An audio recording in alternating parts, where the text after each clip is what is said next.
The highway stretched out before Cassie Monroe like an endless ribbon of asphalt, cutting through the vast emptiness of the Midwest. The sky was an unbroken canvas of deep blue, the kind that truckers lived for, clear, predictable, and quiet. But quiet never lasted long on the road, not for people like her. Cassie tightened her grip on the wheel of her rig, a gleaming black Kenworth W900 with silver trim, her pride and joy. Behind her, a convoy of 4 more trucks followed in a staggered formation, each carrying cargo too valuable to lose. The low hum of diesel engines filled the air, mixing with the faint crackle of CB radio chatter. It was a routine haul, but Cassie had learned long ago that routine could turn deadly in an instant. She exhaled slowly, forcing herself to enjoy the moment. "Looks like we got a clean stretch ahead," came the voice of Mitch, one of her drivers, over the CB. "No cops, no crazies, just good driving." "Don't jinx it," Cassie warned, her voice steady. She had a bad habit of trusting her instincts, and right now, something felt off. "Relax, boss," another driver, Eddie, chimed in. "We're miles from nowhere. Nobody's dumb enough to mess with a full convoy." Cassie didn't respond. Something about the air, the way the wind carried a strange stillness, it gnawed at her. She reached for her thermos, took a slow sip of black coffee, and glanced at the side mirror. The convoy held tight formation, just like they had practiced. Her people were disciplined, smart. It was why they had survived runs that others didn't. But today she couldn't shake the feeling that they weren't alone. Then a voice crackled over the CB from a driver farther back in the convoy. "Cassie!" The voice was tense, uncertain. "We've got company." Her stomach tightened. "Details," she said, already checking her side mirrors again, scanning the horizon. "6 bikers just pulled onto the highway about a mile back. Looks like more coming from the east. They're keeping their distance, but they ain't just passing through." Cassie's heartbeat slowed, sharpening her focus. "Bikers out here, they weren't the friendly kind." "Keep it steady," she ordered. "No sudden moves. Let's see what they want." The convoy rumbled forward, but the tension inside each cab grew thick enough to cut with a knife. The bikers were still hanging back, but Cassie could tell from the way they moved. Tight formation, disciplined, too comfortable riding this close to heavy trucks. They weren't just joyriders. Her gut clenched. She knew exactly what they were. The Ravagers. She had heard the stories. A gang that didn't just steal, they took over entire runs, forced truckers off the road, stole cargo, and left wreckage in their wake. Some said they killed for sport. Some said they had cops on their payroll. But Cassie didn't care for stories. She cared about facts. And the fact was, these men had just marked her convoy. She reached for her CB, voice low and calm. "Listen up, we're not pulling over. We're not breaking formation, and we sure as hell ain't letting them get in close. Eyes up, stay tight." "Copy that," came the reply from her drivers, voices grim. Cassie let go of the CB and reached for the small pistol she kept tucked beneath the dash, just in case. She had a feeling this run was about to get a whole lot more interesting. The highway stretched wide and empty, the setting sun casting long, jagged shadows across the cracked asphalt. The world outside the convoy felt eerily still, too still. Cassie Monroe's knuckles tightened around the wheel as she stole a glance at the side mirror. The bikers were still there, a dozen now, maybe more, their sleek machines gliding just beyond the convoy's rear truck. They weren't making a move yet, but they weren't backing off either. She exhaled sharply and reached for her CB. "Eyes up, boys," she said, her voice low and controlled. "They're not just riding." Mitch's voice crackled through the speaker. "Yeah, I count 13 now. They're closing the gap, Cassie." Cassie didn't need to be told twice. She had seen this before. A slow, calculated approach, feeling out the convoy, checking for weaknesses. Like wolves circling their prey, but they weren't her prey, not tonight. She kept her foot steady on the pedal, maintaining a consistent speed. If they wanted to strike, they'd have to make the first move. Another voice came through the CB, Eddie, from the middle of the pack. "They're getting bolder. Couple of them just swung up to my left. Looks like they want to talk." Cassie's jaw clenched. That was never a good sign. "Let 'em talk," she said, but keep the rigs tight. No gaps. Up ahead, the road stretched into the kind of nothingness only the Midwest could offer. Miles of flat land, broken by the occasional rusting fence post or distant barn. No cops, no traffic, just them and the bikers. Then, the lead biker surged ahead, riding up beside her cab. He was tall, lean, wearing a black leather vest with a blood-red emblem of a skull with wings, the Ravagers. His long hair whipped behind him in the wind, and when he turned his head to look at her, his eyes were obscured by dark shades.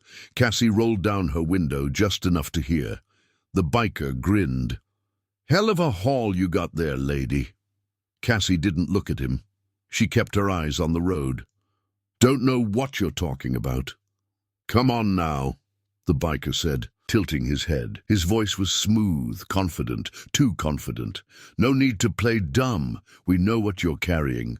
Word travels fast." Cassie didn't take the bait. Instead, she reached for her CB and pressed the button, keeping her voice casual. "Eddie, Mitch, keep rolling. No one stops." The biker smirked, as if he'd been expecting that. He lifted a gloved hand and made a small, sharp motion. That's when the rest of them made their move. 4 bikers suddenly shot forward, cutting into the convoy's formation, sliding between trucks with reckless ease. They weaved like shadows between the massive rigs, engines roaring, leather-clad figures shifting effortlessly between lanes. And then, the bang! Cassie's stomach twisted as a heavy thud echoed through the radio.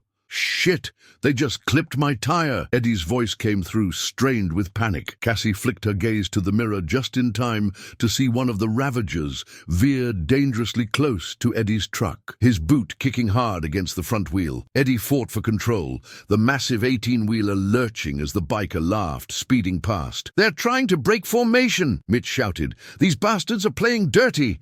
Cassie's mind worked fast. "They want us separated. If they break us up, they'll pick us off one by one." Not happening. She slammed her foot on the gas, the roar of her engine drowning out the wind. "You listen to me, all of you," she said into the CB, her voice like steel. "We hold formation. No one stops. No one slows down. If they want to play, we'll play, but on our terms." Another thud, this time from the back of the convoy. "Damn it!" came a voice, Eddie again. "One of them just tossed something at my trailer. What the hell was—" A small explosion rocked the back of the convoy. Cassie's stomach flipped as smoke and fire erupted from Eddie's rig. "Eddie, report!" she barked.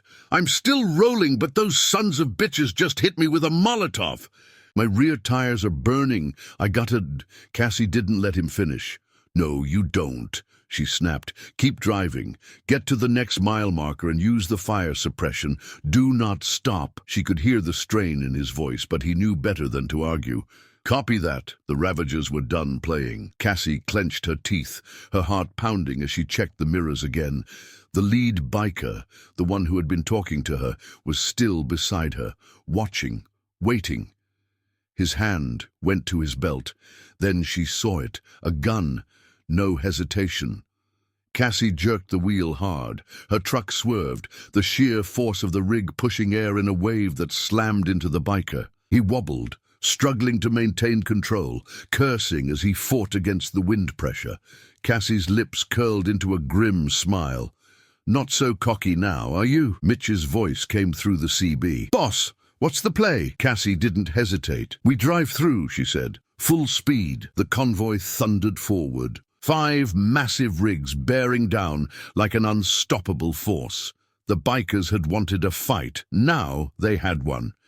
Cassie reached beneath her seat, her fingers wrapping around the grip of her pistol. She had a feeling she was going to need it before the night was over. The open road was no longer a safe haven. It had become a war zone. Smoke billowed from Eddie's trailer as the fire suppression system finally kicked in, hissing against the flames. The convoy was still moving, but the Ravagers weren't letting up. More bikers had joined the pack, closing in from the horizon like a swarm of predators, their engines growling, their headlights flickering like the eyes of wolves. Cassie gritted her teeth, checking her mirrors. The lead biker, the one with the blood-red skull emblem, was back, riding dangerously close to her cab, his gun still in hand. She had to think fast. With a practiced motion, she grabbed her CB. "Eddie, you still rolling?" A cough came through the speaker. "Yeah, but those bastards messed me up bad. Tires are shot. I'm losing speed." Cassie's mind worked through the worst-case scenarios. If Eddie's rig fell behind, the bikers would overwhelm him in minutes. She couldn't let that happen. "Mitch, fall back and cover Eddie," she ordered. "Run interference. Keep those bastards off him." Mitch didn't hesitate. "On it!" She flicked to the private channel on her CB, one that only she had used before. A last resort. A single name glowed on the digital screen. Red Eagle.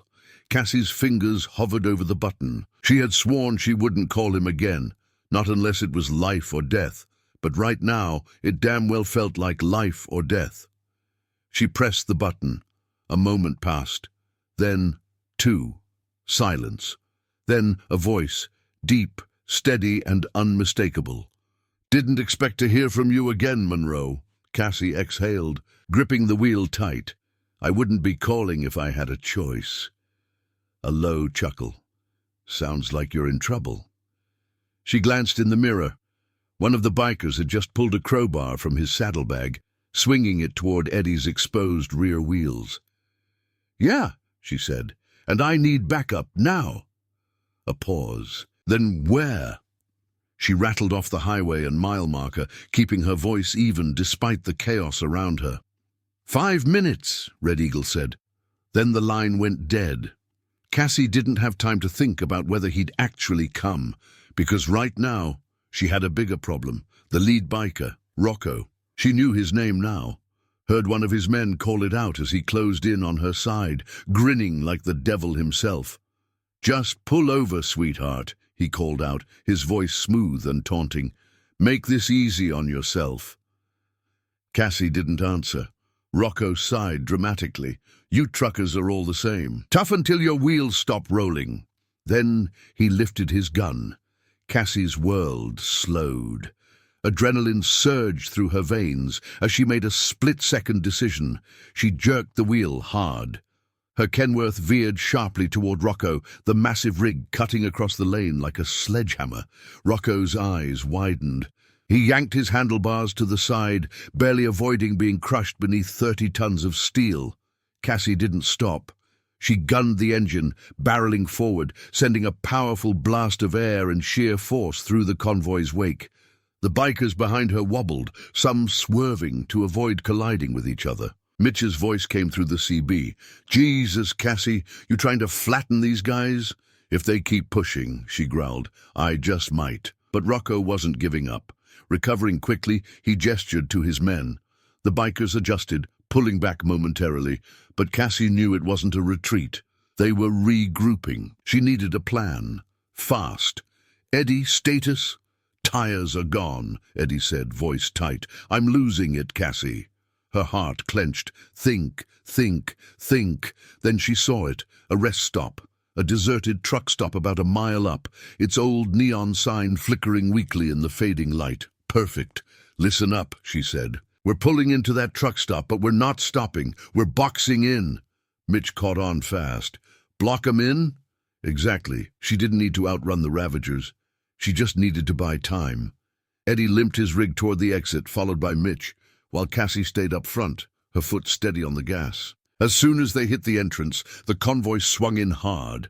Mitch and Eddie peeled left, while Cassie took the right, forming a massive steel barricade in the lot. The bikers followed, roaring in behind them, right into a trap. Cassie braced herself. And then, headlights, bright, blinding, and coming in fast from the opposite direction. She felt the rumble before she saw them.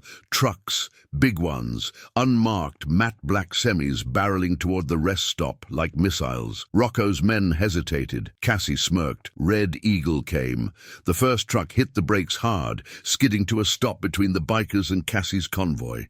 The others followed, cutting off the Ravagers' escape, and then the doors opened. Men stepped out. Not cops, not civilians. These were truckers. But not just any truckers. The Iron Brotherhood. Cassie had only met them once before, years ago. Former military, ex-special forces, men who had taken to the road not just as drivers, but as protectors. They didn't work for corporations. They worked for each other, and now they were working for her. Rocco took one look at the new arrivals and clenched his jaw. "This just got interesting," he muttered. Cassie stepped out of her cab, the cool air hitting her like a slap.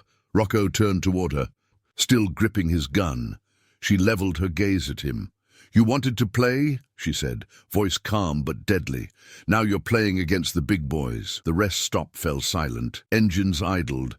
Hands hovered over weapons. The storm had arrived, and Cassie Monroe was standing right in the middle of it. The truck stop was dead silent, but the tension in the air was thick enough to choke on. Cassie Monroe stood in the middle of it, hands loose at her sides, but her every muscle coiled like a spring. In front of her, Rocco and his ravagers sat on their bikes, their engines idling like a pack of wolves growling in the dark. Behind her, Mitch, Eddie, and the rest of the convoy held their positions, steel giants towering over the lot. And then there was them. The Iron Brotherhood had arrived like a storm. They stood in front of their unmarked rigs, their faces hardened, their postures rigid, with the kind of confidence that only came from knowing they were the most dangerous men in the room. No patches, no flashy club logos, just worn-out leather jackets and sharp, assessing eyes, and at the center of them, stepping forward with the calm of a man who had seen real war, was Red Eagle. Cassie hadn't seen him in years. He hadn't changed much. His hair, still cut close to the scalp, was peppered with more gray, and a thick scar ran along his jawline, a gift from a fight neither of them ever talked about. His eyes were the same, though, sharp, unreadable. He took one look at the situation and smirked. "Looks like you picked up some strays, Monroe." Cassie let out a slow breath. "You took your time. Had to make sure you weren't calling me over a parking dispute." He tilted his head toward Rocco. "This them?" She nodded. "Ravagers. They think they own the road." Red Eagle sighed, shaking his head. "Always some jackass thinking he's king of the asphalt." Rocco's grip tightened on his handlebars. His men shifted uneasily, scanning the Brotherhood like they were calculating odds. "Listen here." "Old man," Rocco said, his voice even, but laced with anger. "I don't know who the hell you think you are, but this is between us and the truckers." Red Eagle's smirk didn't waver. "Well, that's the thing, kid. We are truckers." Rocco's lips curled in a sneer.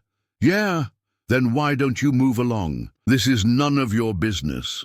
That was the wrong thing to say. Red Eagle exhaled through his nose, shaking his head as if he were genuinely disappointed. He turned slightly, looking at his men. "Do you hear that, boys?" he said, voice amused. "None of our business." The Brotherhood chuckled lowly, the sound deep and dangerous. Then Red Eagle's eyes snapped back to Rocco, and the amusement vanished. "I don't think you understand how this works," he said, his voice like gravel. "You see, these roads, they don't belong to you. They belong to us. Every independent hauler, every trucker who keeps this country moving. You think you're some outlaw king, but let me tell you something, son. You're just a speed bump." Rocco's face darkened. Cassie could see his fingers twitching toward his waistband where his gun sat. Red Eagle saw it too. And that's when everything changed. In a single fluid motion, Red Eagle pulled his own pistol and leveled it at Rocco's chest. The Brotherhood moved as one, hands flashing to weapons, a dozen muzzles gleaming under the truck stop's neon lights. Rocco's men scrambled, cursing as they yanked their own guns, but they were slower, outclassed. Cassie's heart pounded as she pulled her own weapon, her stance solid. For a few breathless seconds, the night teetered on the edge of chaos. Then Red Eagle spoke again. "Let me tell you how this is gonna go." His voice was ice cold, each word measured, deliberate. "You and your boys are going to get on your bikes and ride. You're going to forget you ever saw this convoy. And if I ever see a Ravager try to hijack another trucker's rig again, I won't be having a conversation next time." Rocco clenched his jaw, his shoulders rising and falling with barely contained fury. He wasn't used to being told what to do. Cassie could see it in his eyes. He wanted to fight. And she could also see something else. Fear, not of her, not of Mitch or Eddie, or the other truckers. He was afraid of them. The Iron Brotherhood wasn't a club. It wasn't a gang. It was a force. A brotherhood of men who had been through hell and back, men who didn't bluff, who didn't posture. They didn't make threats. They made promises. And Rocco knew it. Cassie saw the moment he made his decision. His hands, still tight around his handlebars, loosened. His nostrils flared, and then slowly he nodded. "Let's go," he muttered. His men hesitated, unsure. "I said let's go," Rocco barked, his frustration laced with reluctant acceptance. One by one, the Ravagers backed off, their engines growling as they turned their bikes around. Cassie watched as they rolled toward the exit, Rocco at the front. He shot one last glare over his shoulder. "This ain't over, Monroe," he said. Cassie met his eyes. "Yeah, it is." Rocco didn't argue. He gunned his engine, and in seconds the Ravagers were gone, disappearing into the night like a bad memory. Silence settled over the truck stop. Cassie exhaled, lowering her gun. Mitch let out a low whistle. Well, that was something. Eddie, still catching his breath, shook his head. "I need a damn drink." Red Eagle tucked his gun back into his holster. "You're welcome, by the way." Cassie shot him a look. "I had it under control." He chuckled. "Sure you did." She rolled her eyes, but a smirk tugged at the corner of her lips. Red Eagle turned to his men. "All right, boys, let's roll out." Cassie frowned. "That's it? You're just leaving?" "We did what we came to do," he said, "but if I were you, I wouldn't get too comfortable. Rocco's not going to take this lightly." Cassie nodded. She already knew that. Red Eagle gave her one last look. "Next time you need help, don't wait so long to call." Then, with a nod to his men, the Iron Brotherhood climbed into their trucks. Engines rumbled to life, and just as swiftly as they had arrived, they were gone. Cassie let out a breath, rubbing the back of her neck. Mitch stepped up beside her. "What now, boss?" She stared out at the empty road. "We keep moving." And just like that, the convoy rolled back onto the highway, disappearing into the night. But Cassie knew this wasn't over, not by a long shot. Rocco was coming back, and next time he wouldn't be bluffing. The highway stretched out before them, an endless ribbon of blacktop under the pale glow of the moon. Cassie Monroe kept her grip firm on the wheel, her mind racing faster than the odometer ticking up on the dash. The Ravagers had backed off, for now. The Iron Brotherhood had made sure of that, but Cassie knew it wouldn't last. Rocco wasn't the kind of man to take a loss and walk away. She glanced at her CB, where the convoy's private channel was still live. Mitch's voice crackled through the speaker. "So, what's the move, boss?" Cassie exhaled slowly. "We don't stop, we stick to the plan. The next safe stop is 70 miles out. We keep formation and keep our heads down." A beat of silence. Then Eddie's voice, a little tighter than usual. "Yeah, about that." Cassie's stomach clenched. "Talk to me." "Got movement on the horizon," Eddie said. "Same direction as us. Looks like a lot of headlights." Cassie cursed under her breath and checked her mirrors. Sure enough, off in the distance, twin pinpricks of light lined the horizon. Not just a couple of bikes, a lot of them. "They're pacing us," Mitch said. "Not closing in yet, just riding alongside, keeping us in their sights." Cassie didn't respond right away. She had seen this tactic before. The Ravagers weren't going for a full ambush. Not yet. They were applying pressure, making sure the convoy knew they were still there, waiting for the right moment to strike. And if they were patient enough, that moment would come. Cassie gritted her teeth. Not tonight. She flipped to the CB's emergency channel. "Everyone listen up," she said. "We keep rolling. No sudden stops, no unnecessary chatter. And for the love of God, stay in formation. That's how we make it through this." Mitch responded first. "Copy that." Then Eddie. "Understood." The others followed, one by one, locking into silent agreement. Cassie flexed her fingers around the wheel, forcing herself to breathe evenly. This was no longer just a transport job. It was survival. The standoff. The next 40 miles crawled by in unbearable tension. The convoy maintained its course, but the Ravagers stayed right there with them, trailing just beyond reach, like vultures circling over dying prey.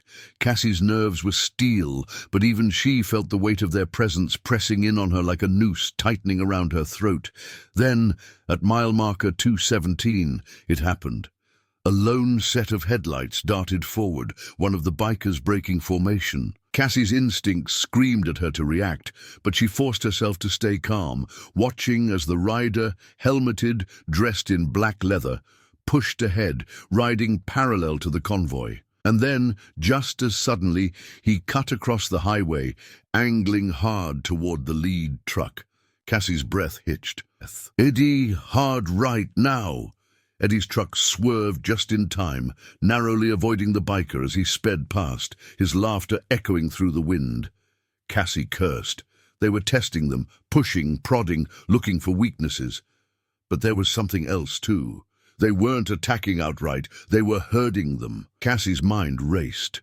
The road ahead was mostly clear, but there was an upcoming exit, one that led straight to an old industrial sector, abandoned for years.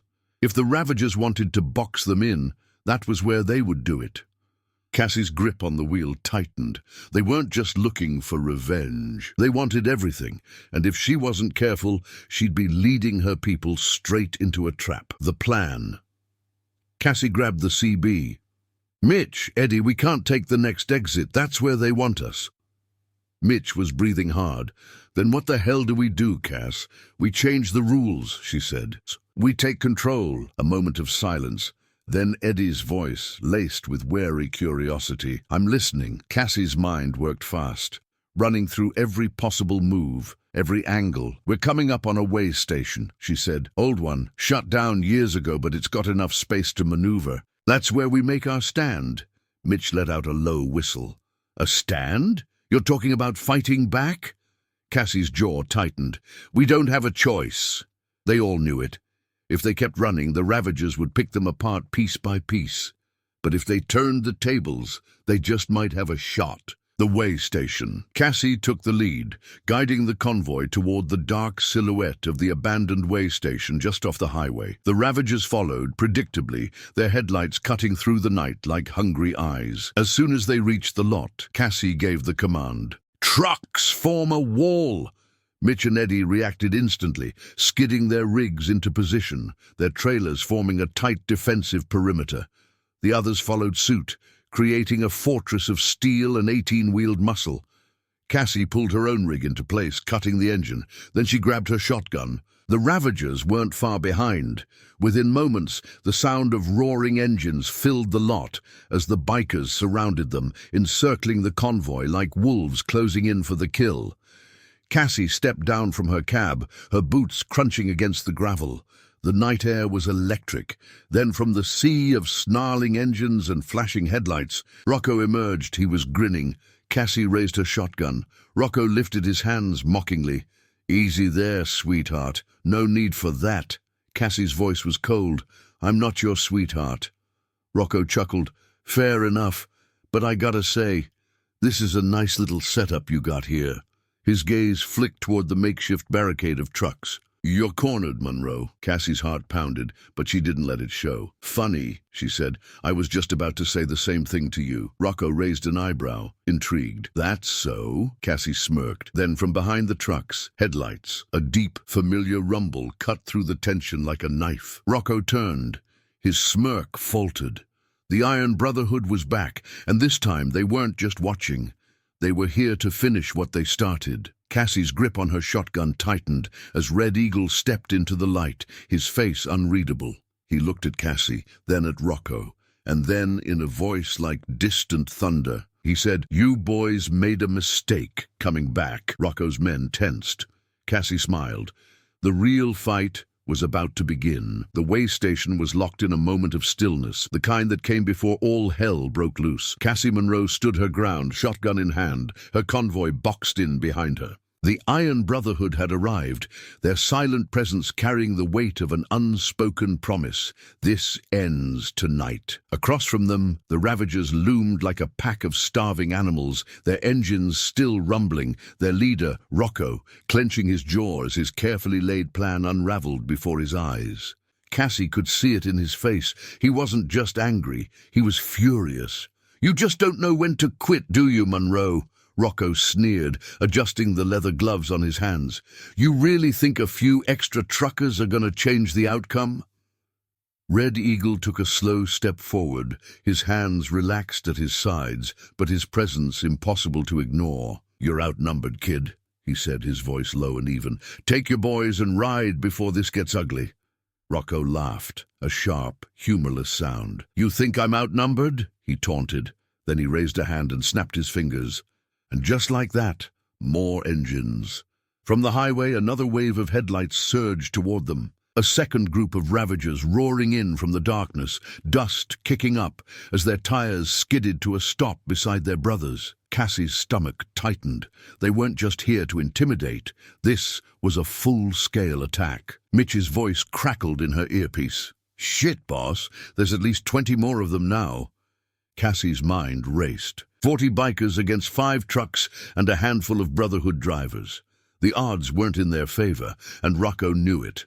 "I gave you a chance," he said, rolling his shoulders. "Told you to pull over, hand over the cargo, and go home. But no, you had to play hero." His hand went to his belt. Cassie saw the movement a second before it happened. Gun.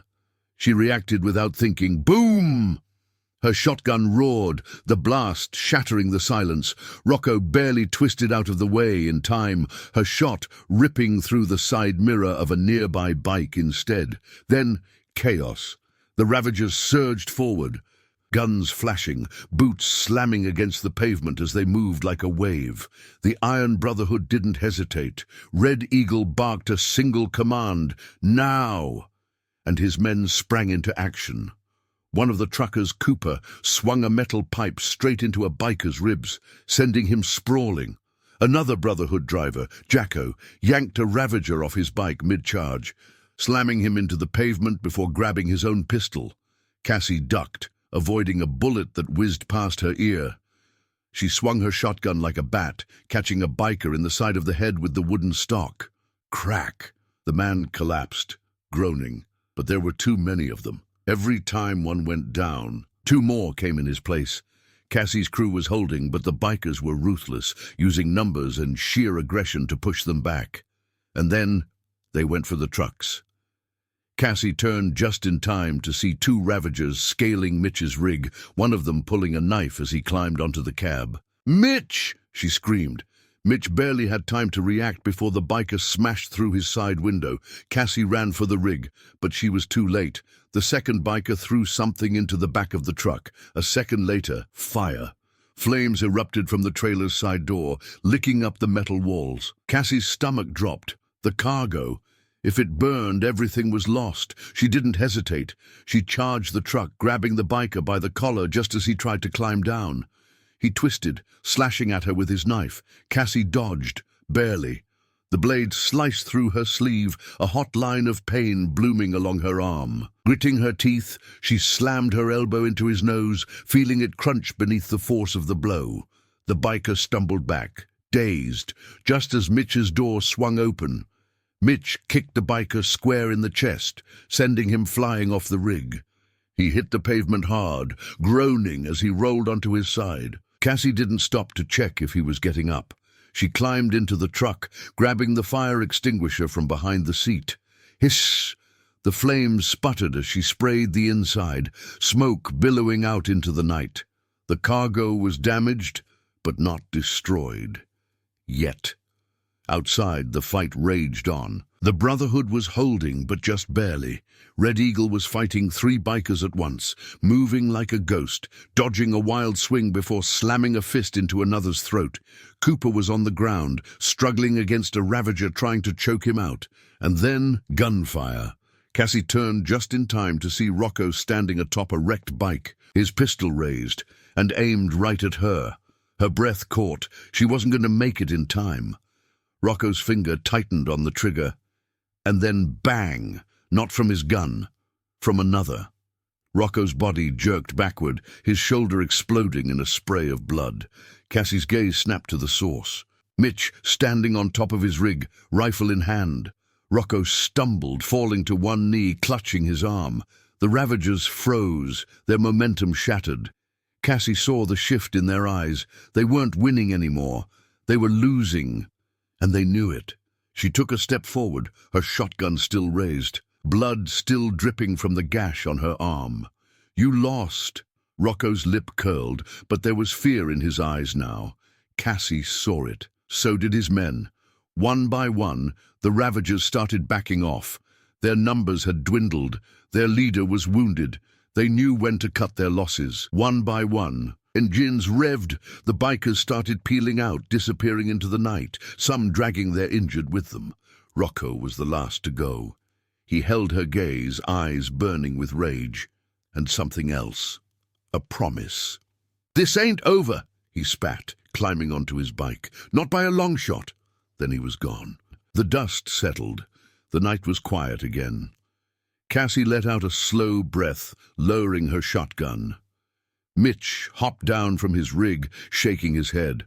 "Holy shit!" Eddie groaned, clutching his ribs. "Next time, can we just, I don't know, drive in the opposite direction?" Cassie smirked. "Where's the fun in that?" But deep down, she knew Mitch was right. This wasn't over. Rocco wasn't going to forget this, and next time he wasn't coming back with just a gang. He'd be bringing a war. The dust hadn't even settled. Cassie Monroe stood in the middle of the way station lot, shotgun still gripped tight, the metallic scent of blood and gunpowder thick in the air. The convoy was battered, some of the trucks damaged, but still standing. The Ravagers were gone, for now. Mitch wiped sweat from his brow, exhaling hard. "Jesus, Cass, you think they finally got the message?" Cassie didn't answer right away. She stared at the darkened highway where the bikers had vanished, her gut twisting with something worse than fear. "No," she said finally, "this wasn't the last of them." And she knew she was right, because men like Rocco didn't just take a loss and walk away. They came back harder, and they made it personal. Reassessing the damage. The truck stop was eerily quiet after the chaos. The Brotherhood lingered, Red Eagle's men patching up the wounded and assessing the damage. Cassie walked the length of the convoy, checking in with her people. Mitch's truck had taken the worst hit, flames still licking at the metal before the fire finally choked itself out. Eddie was nursing bruised ribs, his knuckles bloodied from where he'd fought off a Ravager trying to climb his rig. Cassie finally reached Red Eagle, who was leaning against his truck, arms crossed. "You're thinking," he said, watching her. "I can see the wheels turning." Cassie exhaled. "Rocco's not done. He got embarrassed tonight. That's not the kind of thing he lets go." Red Eagle nodded, unreadable. "Agreed. What do you think he'll do?" she asked. Red Eagle's gaze drifted back toward the empty highway. "Same thing every man like him does when they feel cornered." Cassie already knew the answer before he even said it. "He's gonna go after something you care about." Her chest tightened. Her people, the convoy, and worse, her family, the phone call. Cassie didn't waste time. She pulled out her phone and scrolled down to one name, Uncle Ray. He picked up after one ring. "Cassie, it's past midnight." Cassie's stomach clenched. "Uncle Ray, are you home?" A pause. "Yeah, what's wrong?" Her grip tightened on the phone. "If anyone shows up at the house, you call me first, you hear me?" Another pause. "Cass, you're scaring me. What the hell's going on?" Cassie looked around at the battered trucks, the bruised faces of her crew, the still smoking wreckage in the lot. She could feel it, like a storm on the horizon. "It's nothing," she lied. "Just a rough night. I'll explain later." Ray exhaled. "You always say that. You better—" A sudden thunk sounded over the line. Cassie's blood went cold. "Uncle Ray." Silence. Then a click. A different voice came through the line, a voice that made Cassie's stomach drop. "Well, well," Rocco said. "Looks like we got ourselves a little family reunion." Cassie stopped breathing. The world around her blurred, the distant hum of truck engines and voices fading into nothing. She couldn't hear anything but her own heartbeat. slamming against her ribs like a war drum. "Where is he?" she whispered, her throat dry. Rocco chuckled. "Relax, sweetheart. He's alive, for now. Old man's got some fight in him. I'll give him that." Cassie's fingers dug into the phone. "If you hurt him—" "What?" Rocco cut in. "You'll what? Shoot at me again? You had your shot, Monroe, and you missed." Cassie forced herself to breathe, her mind racing. Uncle Ray was tough. He had been a trucker for 40 years, the man who had taught her everything she knew about the road. But he was not a fighter, and Rocco knew it. "Where?" she asked again, voice steady this time. Rocco let the silence hang for a moment, like he was enjoying himself. Then he finally said, "Rest stop, mile marker 2185. Cassie's grip tightened. That was 40 miles east, and there was only one reason Rocco would take him there. It was isolated. No cameras, no traffic, just darkness and bad intentions. "And you got 1 hour, Rocco said. "Come alone." Click. The line went dead. The decision. Cassie's hands shook, not from fear, from rage. She turned, and before she could even say a word, Red Eagle was already shaking his head. "Absolutely not." Cassie clenched her jaw. "I don't have a choice." "The hell you don't," Mitch snapped. "You heard what he said. This is a setup, Cass. He wants you alone." Cassie knew that. She also knew she was going anyway. "If I don't go, he'll kill him." Red Eagle exhaled through his nose, his fingers twitching like he wanted to punch something. "Then we go," he said, "but we do it right." Cassie stared at him. "I can't bring backup." "No," Red Eagle said. "You can't." She frowned. "What the hell does that mean?" Red Eagle smirked. "Means you show up alone, but that doesn't mean you stay alone." Cassie's eyes widened slightly, and then, as the plan clicked into place, she smirked back. The exchange. The rest stop was dead silent when Cassie arrived. Her truck's headlights cut through the darkness, illuminating the cracked pavement, the overgrown weeds creeping through the asphalt. And there, near the edge of the lot, Uncle Ray.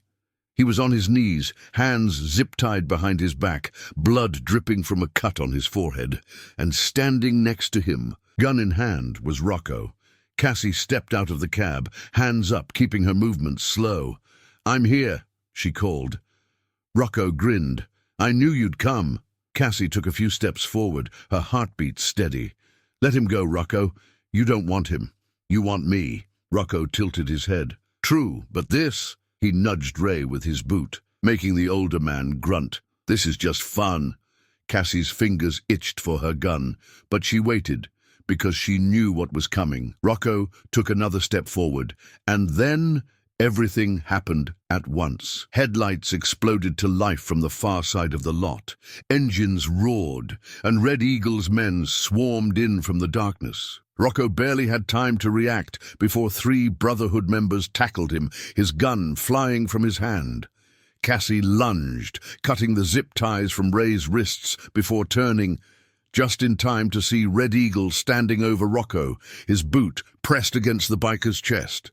"Told you," Red Eagle said. "You made a mistake coming back." Rocco spat blood, laughing. "You think this is over," he sneered. "You have no idea who you just pissed off." Cassie's blood ran cold. This wasn't about the Ravagers anymore. This was bigger, and she had a feeling she was about to find out just how deep this went. Cassie Monroe knew one thing for certain. This wasn't over. Rocco lay on the cracked pavement of the rest stop, blood smeared across his mouth, his gun kicked several feet away. Red Eagle kept his boot planted firmly against the biker's chest, his men standing in a loose circle, weapons still drawn. The Ravagers that had come with Rocco had either been knocked out or had fled into the darkness. But Cassie wasn't celebrating, not yet, because something about Rocco's smirk, the way he was still laughing even with a boot crushing his ribs, made her skin crawl. "You dumb bastards," Rocco coughed, his voice raspy but still smug. "You think you won?" Red Eagle pressed down harder with his boot. "We didn't think anything, kid. We know." Rocco let out another hoarse chuckle, shaking his head. "You really don't get it, do you?" He turned his bloodshot eyes toward Cassie, lips pulling into a grin that sent ice through her veins. "You have no clue who you just pissed off." Cassie exchanged a glance with Red Eagle. Something wasn't right. She crouched next to Rocco, leveling her gaze with his. "Then why don't you enlighten me?" Rocco licked the blood off his split lip and exhaled through his nose as if amused. "You think this is just a biker gang? Don't you? A bunch of guys on Harleys looking to make a quick buck?" Cassie said nothing. She just watched him, waiting. Rocco tilted his head, studying her in return. Then he leaned in slightly. "We're just the face, sweetheart. The guys you see. The guys who get their hands dirty." His smirk widened, teeth glinting under the dim fluorescent lights of the rest stop. "But the money, the real power, that comes from men in suits." Cassie's stomach twisted. That's when she heard it. Engines. Distant at first, but growing louder, and not just a few. She knew that sound. Semis. She shot up to her feet, turning toward the highway, just as 3 massive 18-wheelers barreled toward them, their headlights cutting through the darkness like oncoming meteors. Red Eagle cursed, yanking his boot off Rocco's chest and stepping back. "Move!" He barked at his men, but it was already too late. The trucks slammed to a stop, their massive tires kicking up dust and gravel. The drivers wasted no time. Men in black tactical gear poured out of the cabs, not bikers, not truckers, mercenaries. Cassie's pulse spiked. They were armed, heavily. They weren't here to negotiate. "Down!" Red Eagle roared just as the first gunshot rang out. Cassie hit the ground, rolling behind the concrete barrier of the rest stop's fuel pumps. Bullets ripped through the air, pinging off the steel of the Brotherhood's trucks. Mitch and Eddie were already taking cover, firing back, but it was clear. They were outgunned. "Who the hell are these guys?" Mitch grunted. Reloading his pistol, Cassie didn't have an answer. All she knew was that they were professionals, not bikers, not petty criminals, something bigger. And Rocco? He was still laughing. Cassie turned, gun aimed at his head. "Shut up!" Rocco just grinned, wiping more blood from his chin. "Told you! You had no idea what you were dealing with." Cassie's mind raced. They had to get out of here, fast. She pressed her comms button. "Mitch, Eddie, get the rigs moving. We break out of here now." Mitch's voice came through, strained. "Cass, I've got a guy with a damn grenade launcher aimed at my windshield. You got an exit plan?" She cursed. Think. She took a deep breath, scanning the lot. The mercenaries were spread out, using the semis as cover, blocking the only real exit back onto the highway. The Brotherhood was holding them off for now, but they were pinned down, low on ammo, outnumbered at least 2 to 1. And then she saw it. To the left of the lot, barely visible under the flickering streetlights, was an old service road, one of those forgotten exits built decades ago when the way station was still active. It led straight to the back of the lot, through a thin line of trees, then back onto the highway. If they could blast through, they could escape. She grabbed her CB. "Listen up, we're not going through the main road. We take the service road. It's tight, but it'll work." "Through the trees, are you insane?" Eddie's voice came back, breathless. Cassie gritted her teeth. "Unless you want to sit here and get ventilated, yeah, it's our best shot." A pause, then Mitch's voice, calmer. "We're with you, Cass." Cassie turned to Red Eagle, who had been listening. "You in?" Red Eagle checked his ammo, reloaded. "Hell yeah." Cassie took a deep breath. "Then let's move." She turned back to Rocco, who was still sitting on the pavement, watching her like a damn predator. Cassie tightened her jaw. She should kill him right now, put a bullet in his head and end it. But she didn't, because she needed answers. Instead, she grabbed him by the collar and hauled him to his feet. "You're coming with me." For the first time, Rocco looked surprised. "What?" She yanked his arms behind his back, zip-tying his wrists before shoving him forward. "Move!" They sprinted toward the trucks, bullets kicking up dirt behind them. The Brotherhood covered them, laying down, suppressing fire, while the truckers revved their engines.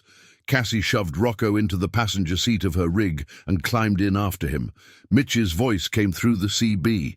"We're rolling." Cassie grabbed the wheel. "Go! Go! Go!" The convoy lurched forward, tires screeching against pavement. The mercenaries realized what was happening too late. By the time they turned their guns, the rigs were already plowing through the old service road, smashing through the overgrown brush and tearing toward the highway. Bullets pinged off the trailers, but the armor held. They were getting away. Cassie didn't slow down until they had cleared the trees and pulled onto an open stretch of highway. Only then did she exhale, hands still tight on the wheel. Behind her, the Brotherhood followed, their rigs roaring in formation. They had escaped, but Cassie didn't feel like she had won. She glanced at Rocco, who was leaning back in the passenger seat, still grinning despite the blood on his face. "You should have killed me," he said. Cassie turned back to the road. "Maybe." Rocco chuckled. "You have no idea what's coming, do you?" Cassie's fingers tightened on the wheel. Whatever this was, it was bigger than she ever imagined, and she had just gotten herself right in the middle of it. The highway stretched ahead like an endless black ribbon, illuminated only by the headlights of the convoy. Cassie Monroe's grip on the wheel was tight, her knuckles white, the adrenaline still burning through her system. They had escaped the ambush, barely, but that victory was thin, brittle, because this wasn't over, not by a long shot. She stole a glance at Rocco, who sat in the passenger seat, his wrists still zip-tied, blood crusting at the corner of his mouth. Despite everything, the bastard was smiling. "That was one hell of an escape," he said, stretching his fingers. "Didn't think you had it in you, Monroe." Cassie didn't answer. She was still piecing everything together. The Ravagers were one thing, a gang of outlaw bikers running hijacking jobs, trying to intimidate truckers, that she could handle. But those mercenaries at the way station, the ones who had shown up in semis with tactical gear and automatic weapons, that was something else entirely. That was organized, that was planned, and it meant that she, her crew, and her convoy were caught in the middle of something much bigger than a simple highway war. Cassie flicked on her CB, switching to the private channel. "Mitch, Eddie, you guys still with me?" Mitch's voice came in first, still tense. "Yeah, we're rolling. You all right back there?" "I'm in one piece." She glanced again at Rocco, her eyes narrowing. "But we got a bigger problem." Eddie's voice crackled in next. "Yeah, no shit. Who the hell were those guys? Those weren't bikers, Cass. That was some straight-up military-level shit." Cassie exhaled. "I know." Mitch hesitated. "And let me guess, you think this asshole knows something?" Cassie turned to Rocco, who just grinned wider. "Of course I do," he said. "But I don't give information for free." Cassie's fingers twitched toward her gun. "You're zip-tied to my damn seat. You don't get to negotiate." Rocco smirked. "Sure I do, because you're smart enough to know that you can't kill me. Not yet. You need answers. And lucky for you, I like to talk." Cassie's jaw tightened. She hated that he was right. "Who were they?" she demanded. Rocco exhaled, as if debating how much to reveal. Then he leaned back against the seat, eyes gleaming with something Cassie couldn't quite place. "You ever hear of the Black Talon Group?" Cassie frowned. The name meant nothing. "No." Rocco chuckled. "Then you're not playing at the right level." Cassie's fingers tightened on the wheel. "Enlighten me." Rocco turned to look at her fully. "You ever wonder where all those military contractors go when they're done fighting overseas? The ones who don't feel like working mall security? They don't just disappear, Monroe. They get hired. Off the books, no official connections, no paper trail." A cold chill crept down Cassie's spine. Mitch's voice cut in over the CB. "What the hell is he saying, Cass?" Cassie exhaled. "He's saying we're not dealing with just a biker gang. We're dealing with a private army." Rocco grinned. "Bingo!" Eddie cursed loudly. "You gotta be kidding me. Why the hell would they care about a bunch of truckers?" Cassie's gut was twisting. That was the million-dollar question, wasn't it? She turned back to Rocco. "What does the Black Talon Group want with us?" Rocco's grin faltered, just for a fraction of a second. And that's when Cassie knew. He was scared of them, too. "It's not you they want," Rocco said finally. "It's what you're carrying." Cassie blinked. Her cargo? She frowned. It's just a standard shipment, high value, sure, but nothing crazy. Rocco let out a slow exhale. Yeah? You sure about that? Cassie's stomach twisted, because the truth was, she wasn't sure. She had taken this job from a private client, a deep-pocketed independent logistics firm that had paid double the normal rate for discretion. She hadn't questioned it too hard. Money was money, but now she was wondering what the hell was actually sitting in the back of her truck. She flicked her CB again. Mitch, Eddie, change of plans. We stop at the next rest area. 5 minutes. Mitch hesitated. You think that's smart? Cassie's jaw clenched. No, but I'm not driving another mile until I know what the hell we're hauling. The reveal. The next rest area was nothing but a lonely stretch of pavement and dim overhead lights, abandoned at this late hour. The convoy pulled in fast, engines rumbling as the truckers hopped out, their boots crunching against the gravel. Red Eagle and his men formed a loose perimeter, eyes scanning the highway for any sign of more trouble. Cassie jumped down from her cab, marching straight toward the cargo trailer. Rocco whistled behind her. Oh, this should be good. Cassie ignored him. She unlocked the back doors, threw them open, and froze. So did everyone else. Inside the trailer, neatly stacked in reinforced crates, were military-grade weapons. Not just any weapons. Cassie recognized the logos on the crates instantly. Government issue. Stolen. Her blood ran cold. Mitch let out a sharp breath. Holy shit! Eddie paled. Cass, what the hell is this? Cassie's throat went dry. She had been set up. This wasn't just valuable cargo. This was contraband. This was evidence. And now she knew exactly why the Black Talon group wanted them dead. Because this wasn't just about hijacking trucks. This was about covering tracks. Rocco, still zip-tied, just laughed. Cassie turned on him, fuming. You knew, Rocco grinned. Course I did. But you? Oh, sweetheart, you had no idea what you were sitting on. Cassie's hands shook with rage. Mitch ran a hand through his hair. So let me get this straight. We've been driving across state lines and with a trailer full of illegal military weapons. Cassie exhaled. Looks that way. Eddie let out a strained chuckle. Well, that's not good.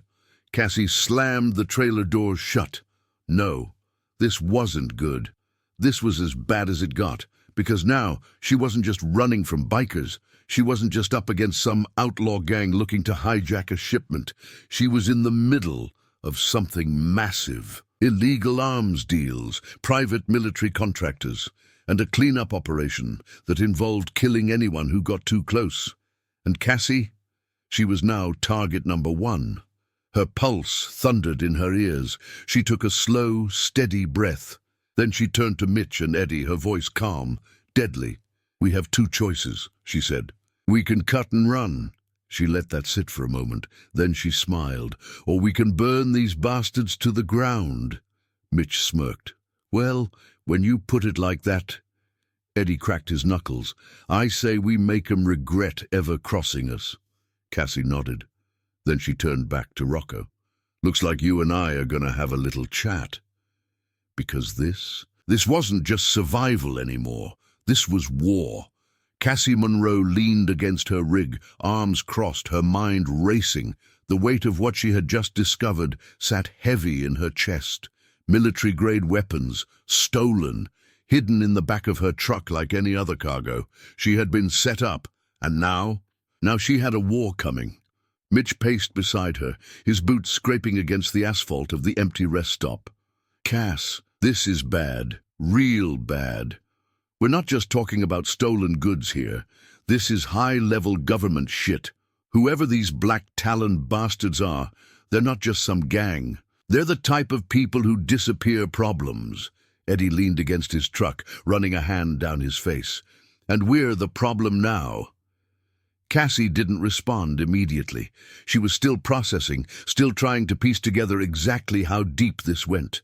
Then, slowly, she turned to the man who had been watching all of this unfold with amusement, the man still zip-tied to her passenger seat, just a few feet away. Rocco.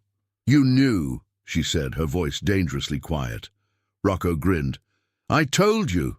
You didn't listen. Cassie took a slow step toward him. You knew we weren't just carrying normal cargo. Yep. You knew the Black Talon group was coming after us. Rocco tilted his head. I had a hunch. Cassie's jaw tightened. And you didn't think to mention that before? Rocco chuckled. Would you have believed me? Cassie clenched her fists. You had bikers attacking us for weeks over this cargo. You let your own men die over this. Why? Rocco let out a long sigh, leaning his head back against the side of the truck. Because I didn't have a choice. Cassie frowned. What the hell does that mean? Rocco finally looked at her, and for the first time, his smirk faded. You think the Ravagers were running this operation? He asked. That we were just some outlaw gang doing whatever we wanted? No, sweetheart, we were hired. Cassie's stomach twisted. Hired by who? Rocco's eyes gleamed. By the same people who sent Black Talon after you. Silence. The words hung in the air. Cassie took a slow breath, her mind working. This wasn't just a hijacking gone wrong. This was organized. The Ravagers had been working for someone else, someone powerful enough to move stolen military weapons through independent trucking companies without getting caught, someone who had enough influence to hire mercenaries like Black Talon to cover their tracks when things got messy. Cassie exhaled sharply. Who? She asked. Who hired you? Rocco hesitated. Cassie pulled out her knife. She flicked it open, the blade glinting under the rest stop's dim overhead lights. I don't have time for games, Rocco. Rocco smirked, but it didn't quite reach his eyes. You're fun when you're angry. Cassie pressed the knife against his throat. His smirk vanished. You want to live? She said. Start talking. Rocco swallowed. All right, all right. Cassie didn't move the knife. She just waited. Rocco sighed. There's a man, Vincent Hale. Cassie didn't recognize the name. Who is he? Rocco exhaled. A ghost. No paper trail, no real identity. But the rumors, he's an ex-government spook, CIA, military intelligence. No one really knows. What we do know is that he started making a lot of money after he left whatever agency he worked for. Cassie frowned. And how does he tie into this? Rocco licked his lips. Because he's the one who owns Black Talon. Silence. The air thickened. Mitch was the first to break it. You're telling me some ex-CIA bastard is running Black Talon and hiring outlaw gangs to smuggle stolen weapons? Rocco nodded. That's exactly what I'm telling you. Eddie shook his head. Why the hell would a guy like that be using trucks to move his stolen goods? Why not use his own people? Rocco chuckled. Because trucks are invisible. Nobody blinks when an 18-wheeler crosses state lines. No one questions what's inside. It's the perfect cover. Better than private jets. Better than ports. Cassie's stomach churned. Everything made sense now. Hale had been using independent truckers, people like Cassie, to smuggle his weapons without anyone noticing.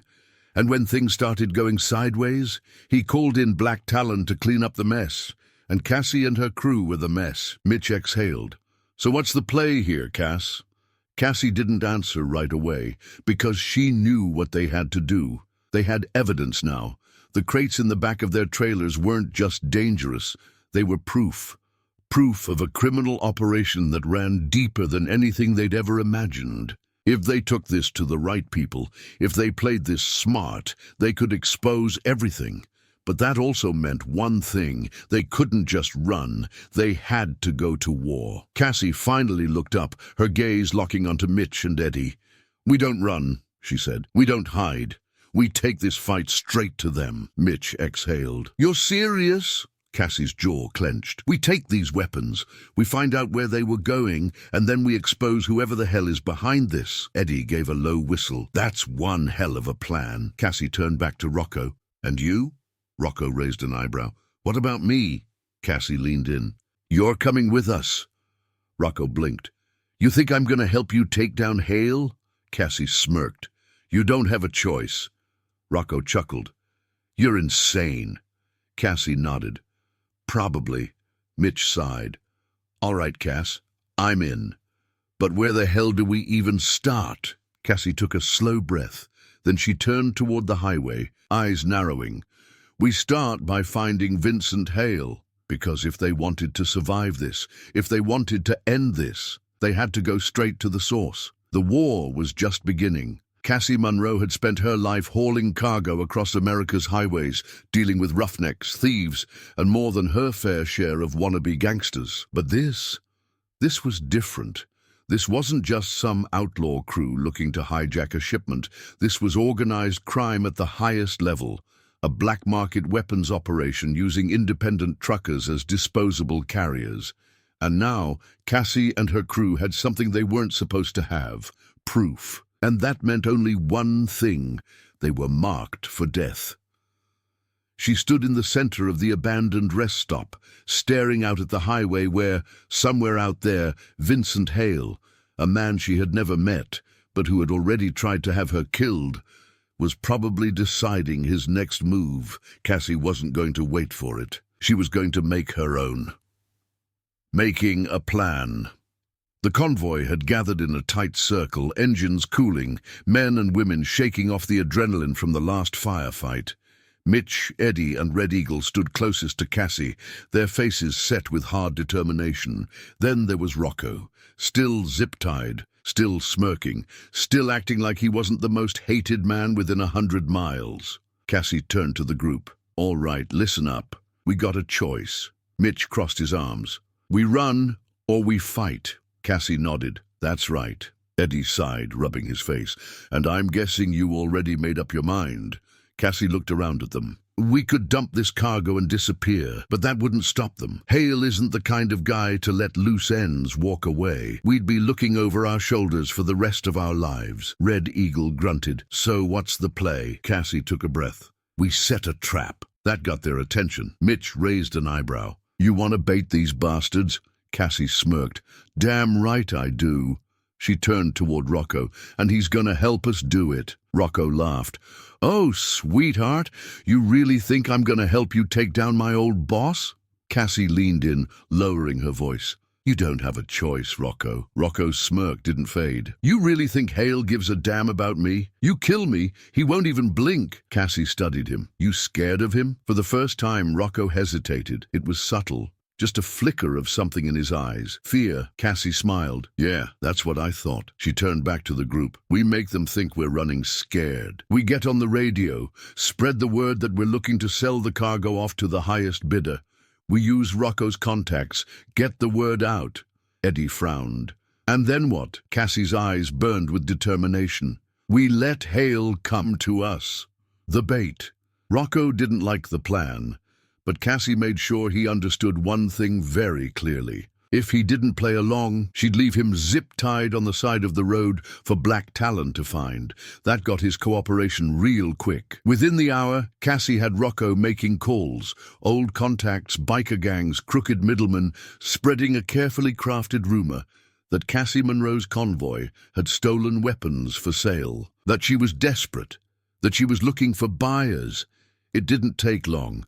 By the time they were rolling down the next stretch of highway, Rocco smirked and said, "Got a bite?" Cassie kept her eyes on the road. "Who?"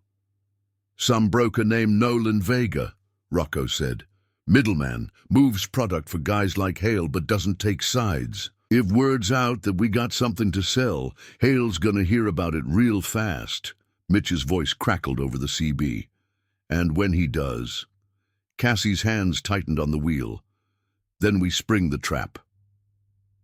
The meet. They picked an abandoned way station just outside of Amarillo for the meet, the kind of place where no one asked questions. No cameras, no patrols, just empty pavement and silence, perfect for an ambush. Red Eagle and his brotherhood took defensive positions on the high ground, their rigs strategically blocking exits. Mitch and Eddie positioned their trucks just right, making sure that once the enemy rolled in, there was no easy escape. And Cassie? She waited in the open, standing beside her rig, the trailer doors cracked open just enough to tease the stolen cargo. Rocco was beside her, his hands now free but still under close watch. He shook his head.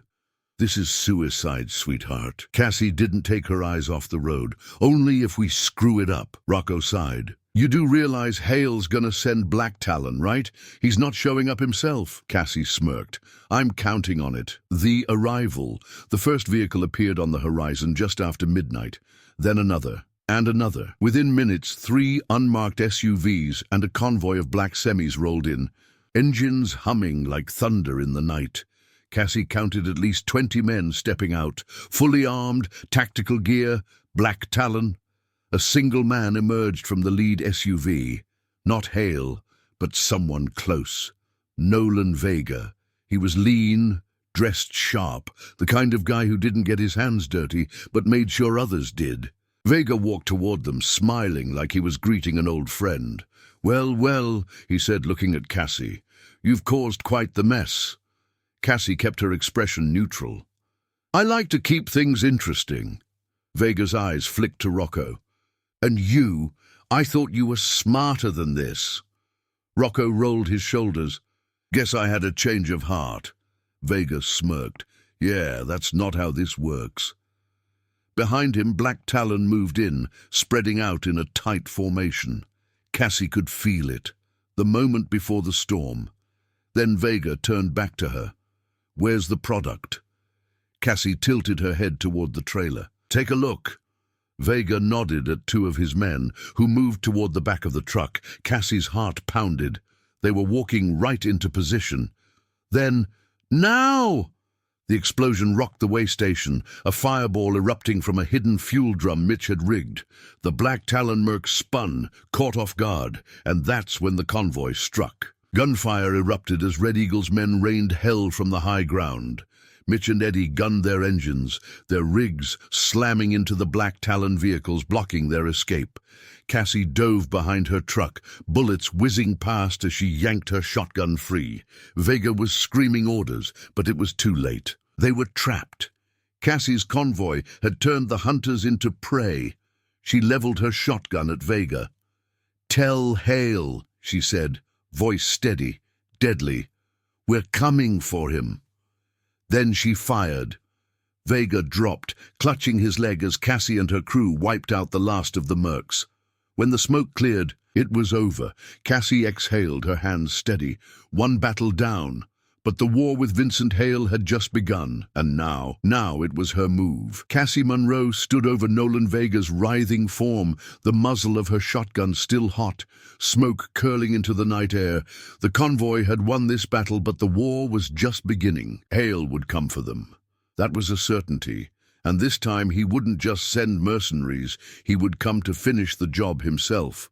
The rest of Black Talon's men were either dead, wounded, or fleeing into the night. The convoy had struck hard, fast, and without hesitation. But Cassie knew they had only bought themselves time. Nothing more. Mitch and Eddie were already gathering weapons from the fallen mercs, while Red Eagle's men secured the perimeter, their expressions grim. Cassie crouched next to Vega, pressing the barrel of her shotgun against his temple. "You're going to tell me exactly where Hale is." Vega gritted his teeth, sweat dripping down his face as he clutched his bleeding leg. "Go to hell." Cassie didn't blink. She reached for her belt, pulling out her knife, flipping it open with a flick of her wrist. The sharp steel glinted under the flickering truck stoplights. "You don't understand," she said, voice calm. "Steady. I don't need you alive." Vega's breath hitched. Cassie leaned in. "You think Hale gives a damn about you? You think he's sending help?" She pressed the knife just below his jaw, feeling his pulse hammering beneath the blade. "He's cutting you loose, just like he does with everyone who fails him. So your choice, talk to me or die here forgotten." Vega swallowed hard. Then finally his lips parted. "He's in El Paso." His voice was hoarse, weak. "He's got a private airstrip. That's how he moves his shipments in and out." He coughed, wincing at the pain in his leg. "You think you can touch him? You don't have a clue who you're dealing with." Cassie smiled coldly. "I know exactly who I'm dealing with." She turned to Mitch and Eddie. "Secure him. We'll figure out what to do with him later." Mitch yanked Vega up, zip-tying his hands behind his back. Cassie took a deep breath. She could feel the weight of everything pressing down on her. She was just a trucker, a damn good one, but still just a trucker. And now She was about to go to war with one of the most dangerous men in the country. Red Eagle walked up beside her, arms crossed. "You sure about this, Monroe? Hale's not some street thug. He's got money, power, connections. If we go after him, there's no coming back." Cassie stared out at the highway, her heart steady. "We were never getting out of this clean, Eagle. Hale's not going to stop hunting us unless we put him down first." Red Eagle sighed. "Then I guess we finish this." The convoy regrouped, engines rumbling to life, the headlights cutting through the darkness. They had a destination now, a final stop, El Paso. Cassie climbed into her rig, gripping the wheel. "Let's roll." And with that, the convoy thundered into the night, heading straight for the lion's den. The highway stretched endlessly before them, a dark river of asphalt, reflecting the glow of the moon. Cassie Monroe kept her hands steady on the wheel, her eyes locked on the road, her mind turning over the weight of what they were about to do. They had forced Black Talon into retreat, captured one of Hale's key operatives, and now they had a location, El Paso. It wasn't just a destination. It was where everything would end. But Cassie knew one thing. Vincent Hale wasn't the kind of man to sit back and wait for the storm to come to him. He would strike first, and if she knew anything about men like him, it would be personal.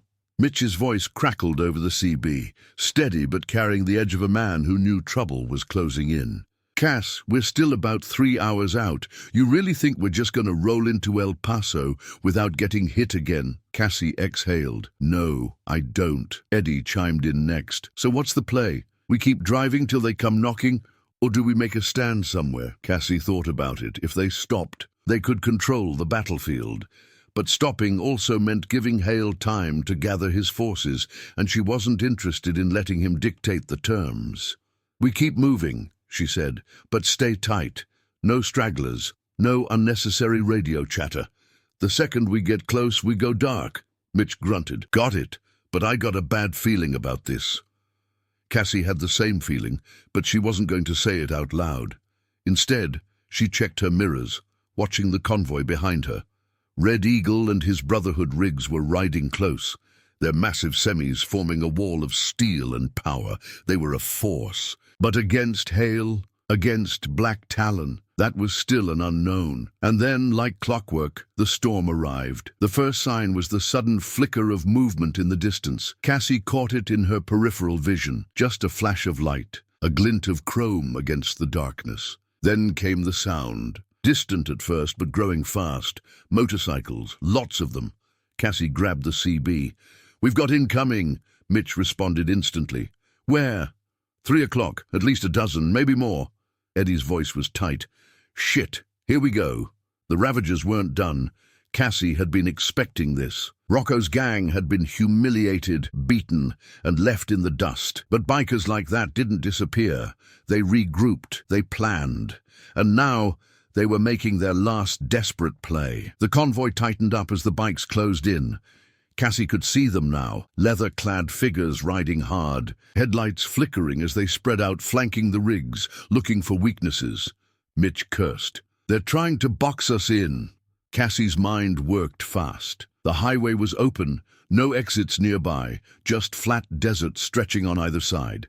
If the bikers wanted a fight, they had chosen their battlefield wisely. "Hold formation," Cassie ordered. "Don't let them separate us." The first Ravager made his move, surging ahead toward Eddie's rig. Cassie saw the glint of metal in his hand. Gun. Before she could shout a warning, the shot rang out. Eddie's windshield exploded in a spiderweb of cracks, but he kept the rig steady. Cassie grabbed the CB. "Eddie, I'm good," he said through gritted teeth. "They want a fight? Let's give them one." Cassie's lips curled. That was exactly what she wanted to hear. The bikers were closing in now, trying to get alongside the cabs, looking for weak spots, but the truckers weren't giving them an inch. One biker swung too close to Mitch's truck, trying to grab hold of the door. Mitch jerked the wheel just enough to send the biker veering, his tires screeching against the pavement. Red Eagle's voice cut through the CB. "Time to stop playing defense." Cassie saw him move before she heard the shot. From the cab of his rig, he lifted a sawed-off shotgun and fired. the blast ripping through the night, catching one of the bikers square in the chest. The man flew off his bike, tumbling across the asphalt before the weight of the convoy crushed what was left. The message was clear. Cassie smirked. "See, keep pushing." The Ravagers weren't stopping, though. They had numbers and they had fury. Another pair of bikes pulled alongside her truck, trying to get close enough to take out her tires. Cassie wasn't having it. She yanked the wheel hard to the left, the sheer size of her rig sending a blast of air pressure that slammed into the bikers. One lost control immediately, his bike fishtailing before he spun out into the darkness. The second wasn't so lucky. Cassie's truck clipped him just enough to send him flying. His bike flipped, sparks trailing behind it as it tumbled down the highway. The rider thrown like a rag doll. Eddie whooped. "Hell yeah, Cass!" But it wasn't over. The Ravagers had one last card to play. Up ahead, barely visible in the moonlight, Cassie saw it. A blockade. Two big rigs, parked sideways across the highway, forming an impassable wall. And standing in front of them, arms crossed, waiting, was a familiar figure. "Rocco," Cassie exhaled sharply.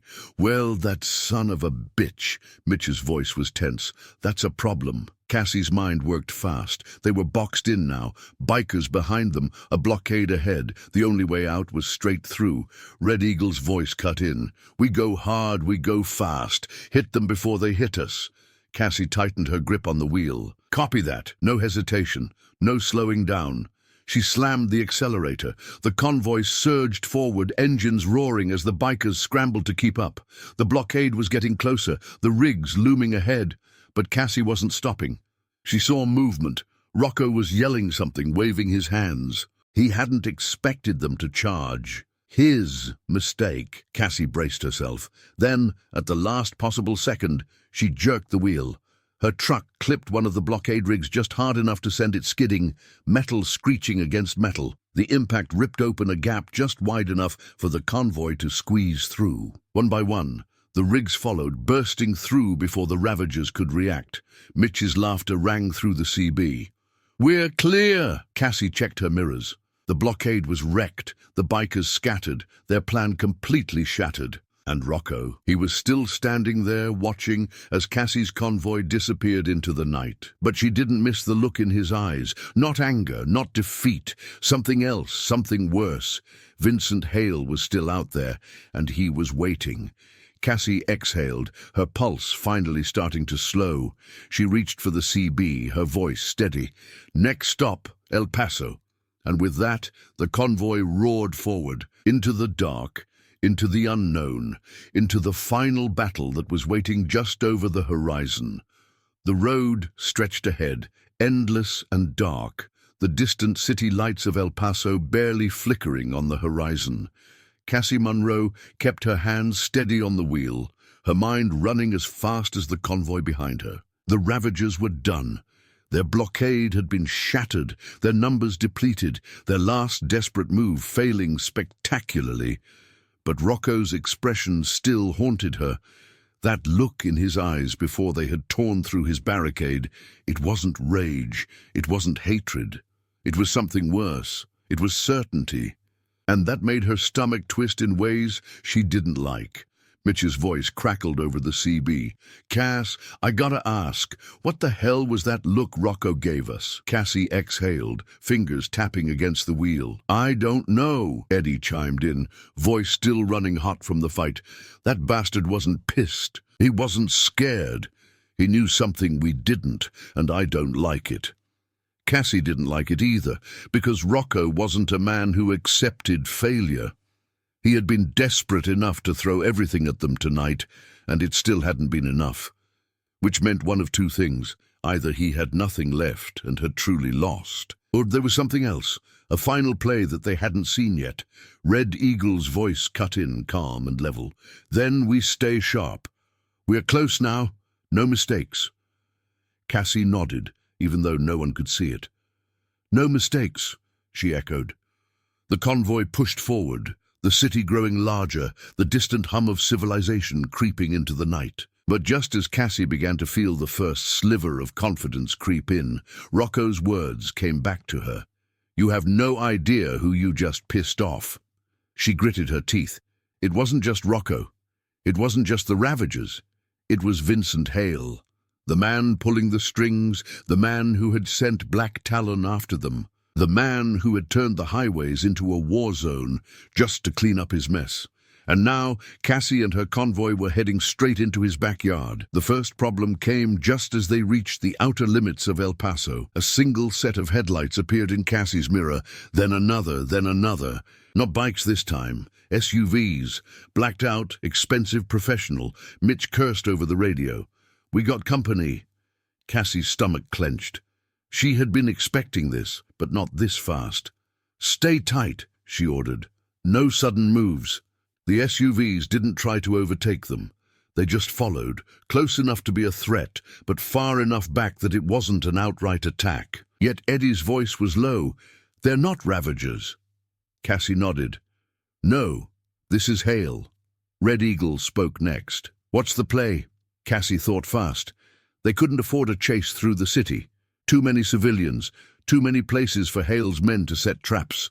If they wanted to take a stand, it had to be on their terms. "We get off the main road," she said. "Industrial district, wide streets, plenty of cover. If they want a fight, they'll get one." Mitch didn't argue. "Copy that." Cassie turned the wheel, guiding the convoy onto an older, less populated route. The roads lined with warehouses and abandoned shipping yards. The SUVs followed, still watching, still waiting. Then the second problem hit. From the side streets, more vehicles began appearing. Not just SUVs, trucks, big ones. Semi-trailers that had no business being there at this hour. They weren't part of any standard shipping operation. Cassie's gut twisted. Hale wasn't just watching them, he was boxing them in. Eddie's voice came sharp and fast. "Shit, Cass, they're trying to trap us." Cassie saw it too. The SUVs behind them, the semis coming from the sides, blocking potential exits. It wasn't an ambush in the traditional sense. It was a herding maneuver. They weren't trying to kill them. They were trying to capture them. Cassie's heart slammed against her ribs. If Hale wanted them alive, it meant one thing. He needed something from them. Maybe he wanted to make an example out of them. Maybe he wanted to get rid of loose ends the slow way. Or maybe, or just maybe, he still didn't know how much they had figured out. It didn't matter. They weren't getting caught. Cassie's hands were steady as she grabbed the CB. "Mitch, Eddie, Red Eagle, get ready. We're breaking out." Mitch's voice came fast. "How?" Cassie's mind worked fast, scanning the streets, looking for anything. Then she saw it. A narrow, fenced-off lot to the right, leading toward a decommissioned train yard. It wasn't an ideal escape route, but it was the only one they had. "We're going through the yard," she said. Eddie groaned. "Jesus, Cass, that fence is solid." Cassie's lips curled into a smirk. "Not if we hit it hard enough." Mitch was already on board. "I'll take point." Red Eagle's voice was calm. "We'll cover the back." Cassie didn't waste another second. She yanked the wheel hard, sending her rig straight toward the chain-link fence. Mitch did the same, his truck smashing through the metal, sending it twisting and snapping as the convoy barreled into the train yard. The SUVs behind them reacted too slowly. By the time they adjusted course, Cassie and her crew had already broken free of the trap. But they weren't safe yet. The yard was a maze of rusted train cars and overgrown tracks. The convoy navigated as fast as they could, but the SUVs were still chasing, still closing in. Then, ahead, Cassie saw the perfect answer, a set of old freight containers, stacked high but loosely arranged. She grabbed the CB. "Eddie, you see those containers?" Eddie's voice was sharp. "Yeah, drop them." Eddie didn't hesitate. He cut his rig hard, swinging the trailer's weight at just the right moment. The impact sent two containers toppling over, crashing into the ground with a thunderous boom, blocking off the SUVs completely. Mitch whooped over the radio. "Hell yeah, Eddie." Cassie exhaled. The SUVs were stuck. They had bought themselves time, but not much, because Hale wasn't the type to let his prey slip away twice. Cassie could feel it in her bones. This wasn't just a fight anymore. This was the end game. She grabbed the CB one last time. No more running. We find Hale before he finds us. Mitch's voice was steel. Then let's end this. Cassie nodded, gripping the wheel, pushing the rig forward. They had escaped, but the war wasn't over. Not yet. Not until Vincent Hale was dead. The convoy rolled into the abandoned warehouse district just outside El Paso, engines humming low, the weight of the past few hours pressing down on everyone, like an anchor. Cassie Monroe's hands were still tight on the wheel, even though she knew they were in the clear, at least for now. They had barely managed to escape Hale's trap, but the damage had been done. They weren't just fighting a war on the highways anymore. This had become something bigger, something messier, and she wasn't sure how many of them were still willing to see it through. She parked her rig near a rusted-out loading dock, killing the engine and exhaling slowly. Around her, the others did the same, trucks shutting down one by one, the silence settling over them like a fog. When she finally climbed out, her boots hitting the cracked pavement, she could feel the tension in the air. No one spoke, no one moved. They were all waiting, for her, for a plan, for something to make sense out of the chaos they had just survived. Mitch was the first to break the silence, stepping up beside her, arms crossed. "All right, Cass," he said, voice level but tired. "What now?" She didn't answer immediately. She was still scanning the faces around her. Eddie, Red Eagle, the Brotherhood drivers, the rest of her crew. They all had that same look, a mix of exhaustion and wariness. They had followed her this far, but how much further were they willing to go? Eddie let out a slow breath, rubbing the back of his neck. "I gotta say, Cass, this is getting out of control. We just tore through a goddamn train yard to escape a private army. You really think we can keep this up?" Cassie met his gaze, steady. "What do you want to do, Eddie? Run?" Eddie hesitated. "I'm saying maybe we need to rethink our options. We have proof of what Hale's doing. Maybe it's time to take this to the feds. Let them handle it." Mitch scoffed. "And you really think that's gonna work? You saw what we were up against tonight. This isn't just some backroom arms deal. This is big. Government big. Who the hell do you think the feds are gonna believe? Some truckers with a story, or a man like Vincent Hale, who's been erasing people for years?" Eddie shifted, glancing around. He wasn't the only one having doubts. Cassie could see it in the others, too. The Brotherhood drivers, even Red Eagle, looked uneasy. She took a slow breath, forcing herself to stay calm. "Listen to me," she said, her voice carrying through the open lot. "I get it. This is bigger than any of us signed up for. But if we back down now, what do you think happens next? You think Hale just lets us walk away?" "No loose ends," no one answered. They all knew the truth. Hale wouldn't let them disappear, not after everything they had seen. "We don't have a choice," Cassie continued. "We finish this. We take Hale out of the equation." Mitch nodded immediately. "I'm in." Eddie sighed but gave a slow nod. "Yeah, all right." Red Eagle, who had been watching her closely, finally spoke. "You better have a damn good plan." Cassie exhaled. "We make it public. Hale operates in the shadows because no one knows he exists. We take that away from him."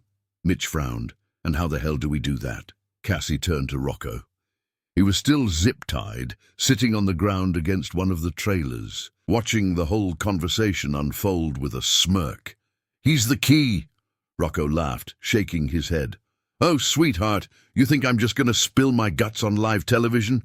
Come on now." Cassie crouched in front of him, her expression unreadable. "You don't have a choice." Rocco's smirk didn't fade, but she saw something shift in his eyes. Fear. He knew as well as they did that Hale wasn't the type to forgive mistakes. "Do you really think Hale's going to let you live after tonight?" Cassie asked, voice softer now. "You're a liability.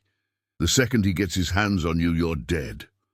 Rocco's jaw clenched slightly. "You work with us," she continued, "and we get you out of this alive. But you need to give us everything. Names, contacts, operations, locations. We put it all out in the open. Hale can't cover it up if everyone sees it." For the first time, Rocco didn't have a smart-ass response. He looked away, jaw tightening, his mind clearly running through his options. After a long moment, he exhaled sharply. "You really think this will work?" Cassie's lips curled slightly. "I think it's our best shot." Rocco sighed, then he nodded. "All right, I'm in." The Brotherhood drivers shifted slightly, exchanging glances. Red Eagle rubbed his chin, then finally nodded. "If we're doing this, we do it fast. The longer we wait, the more time Hale has to cover his tracks." Cassie stood up, turning to the group. "Then we move tonight." There were no cheers, no excitement, just grim determination. They had all been running for too long. It was time to end this. Red Eagle pulled out his phone, already dialing. "I got a contact in independent media, a guy who's been trying to expose deep corruption for years. If we give him proof, he'll run with it." Mitch exhaled. "Jesus, we're really doing this." Cassie looked at him, then at the rest of them. "Yeah," she said, "we are." The next few hours were a blur.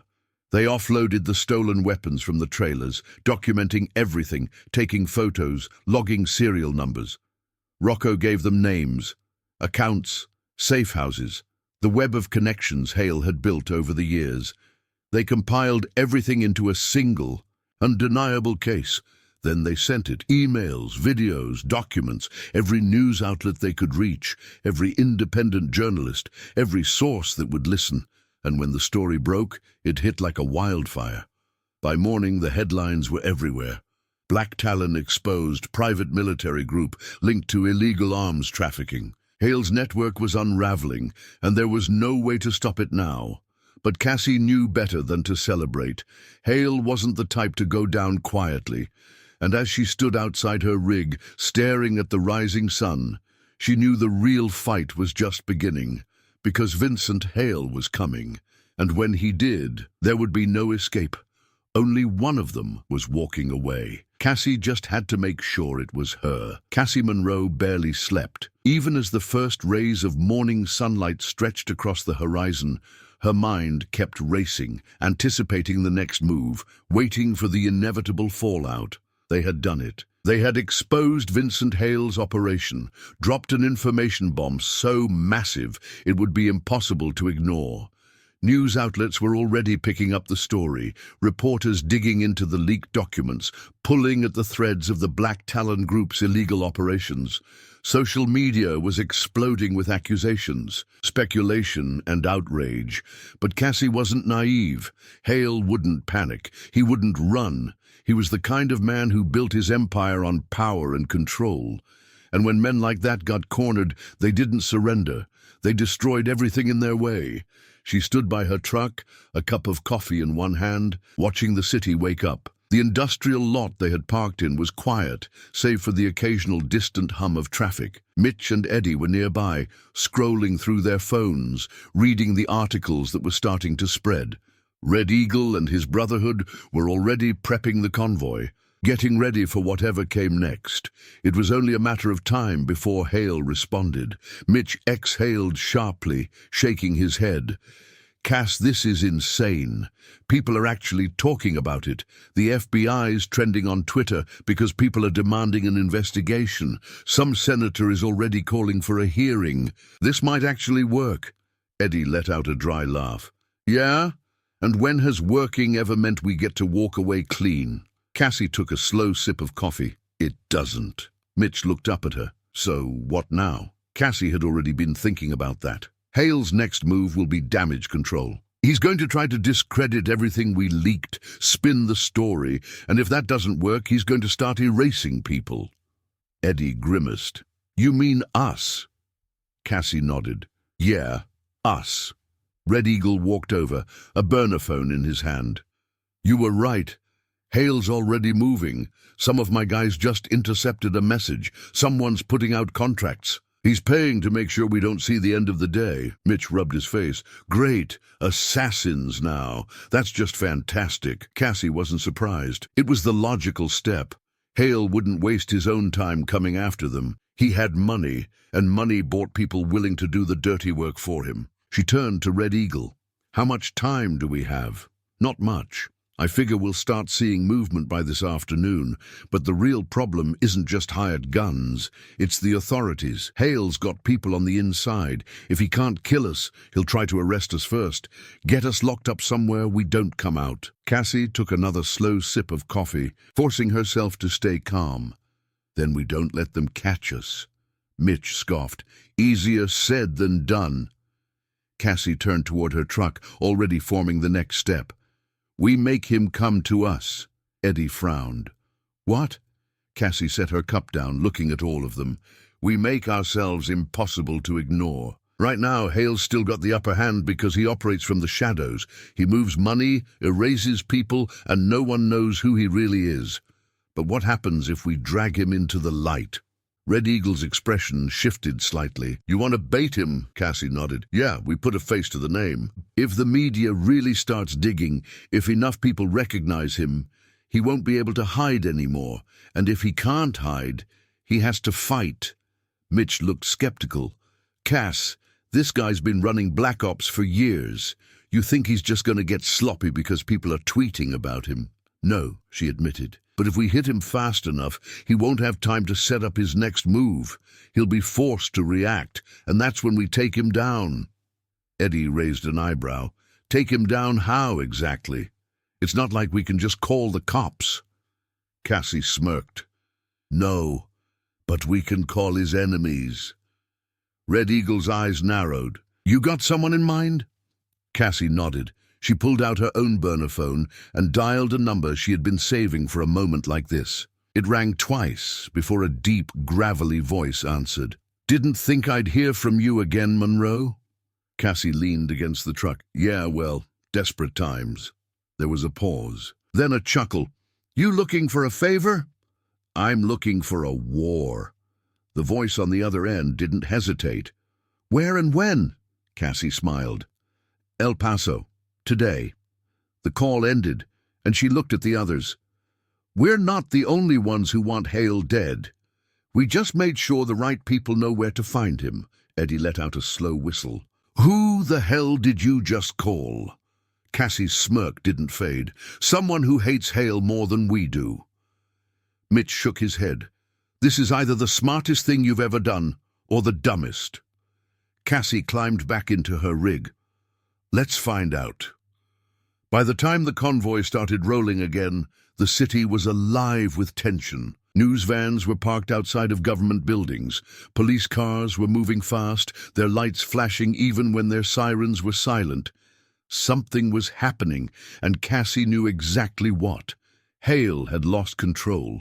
She checked her mirrors, watching the road behind them. No SUVs, no mercenaries. But it was too quiet. Then, in the distance, she saw the first sign of movement. A helicopter. Eddie's voice was sharp over the CB. Cass, tell me that's not for us. Cassie kept her eyes on it. That's for Hale. She could see it now. News cameras zooming in, reporters scrambling, trying to get footage. The leaks had worked. People weren't just talking anymore. They were watching. She smirked. We just forced his hand. Mitch exhaled. So what happens now? Cassie's grip on the wheel tightened. Hale comes out of hiding, she said, and when he does, we end this. They had dragged the devil into the daylight. Now they just had to kill him. Cassie Monroe could feel the tension in the air, like a storm about to break. The convoy moved through El Paso's industrial district, keeping tight, watching every shadow, every rooftop, every alley. Vincent Hale was out of hiding now, forced into the open by the media storm Cassie and her crew had ignited. The leaks, the documents, the footage, it was everywhere. The world now knew his name. He couldn't erase himself from the system anymore. But that didn't mean he was powerless. It just meant he was desperate, and desperate men were the most dangerous. The helicopter was still hovering above the city, circling like a vulture. Cassie knew reporters were watching, waiting for something big to happen. They weren't just hunting for a story anymore. They were expecting a war, and Cassie intended to give them one. Mitch's voice crackled over the CB, low and cautious. Cass, you sure this is a good idea? We just threw gasoline on the fire. Hale's coming, and if he's desperate, that means he's bringing everything. Cassie adjusted her grip on the wheel, her eyes scanning the road ahead. "That's exactly what I want," Eddie's voice came next. "Yeah? And what happens when everything includes a goddamn army?" Cassie smirked. "Then we stop playing fair." She checked her mirrors. The Brotherhood trucks were still with them, Red Eagle's rig right behind hers. The old warrior hadn't questioned her plan, but she knew he was watching, waiting for the moment when things went south. And they would, that was inevitable. Her phone buzzed. A single text. "Location secured. See you soon." Cassie exhaled. Everything was falling into place. Ahead, a warehouse loomed in the distance, one of the many abandoned distribution centers that littered the outskirts of El Paso. This one, however, wasn't empty. This was where they would make their stand. The convoy pulled into the lot, the trucks forming a tight perimeter. Mitch and Eddie were out first, sweeping the area, making sure no one had beaten them here. Red Eagle climbed out of his rig, scanning the buildings with the sharp eyes of a man who had survived too many battles to let his guard down now. Cassie stepped down from her truck, her boots hitting the pavement as she took a deep breath. Then she heard them. Engines.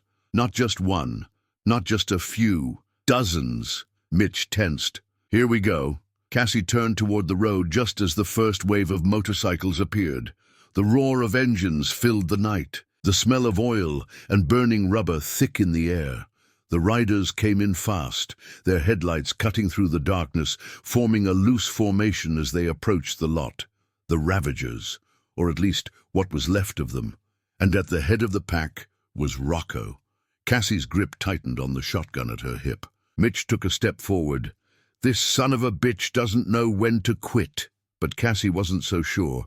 Rocco wasn't riding with the same reckless aggression as before. He wasn't leading an attack. He was delivering something, or someone. The bike slowed, forming a semicircle just outside the convoy's defenses. Rocco swung off his ride, adjusting his gloves before meeting Cassie's gaze. He smirked, but there was something different in his eyes. Something calculating. "Nice setup you got here, Monroe," he said. "Real cozy." Cassie crossed her arms. "Didn't think you'd still be breathing after that little stunt back on the highway." Rocco chuckled. "What can I say? I'm hard to kill." Mitch growled. "You come here to finish what you started?" Rocco shook his head. "Not exactly." He turned, nodding toward the rest of his men. And that's when Cassie noticed something strange. Some of them looked hesitant, not eager for a fight, not like before. Rocco exhaled. "We got a problem, Monroe." Cassie raised an eyebrow. "No kidding." He stepped closer. "No, a bigger problem." Cassie didn't move, didn't trust him. "Go on." Rocco ran a hand through his hair. "Hale's burning everything, cutting all ties. He's not just coming for you, he's coming for anyone connected to this mess." Mitch narrowed his eyes. "You saying he turned on you?" Rocco let out a bitter laugh. "Turned. Try wiped out. Half of my guys are dead. The ones who made it here, they got a choice. Either we help you take this bastard down, or we're next." Cassie didn't let her expression change, but her mind was working fast. She didn't trust Rocco. Not for a second, but she did trust fear.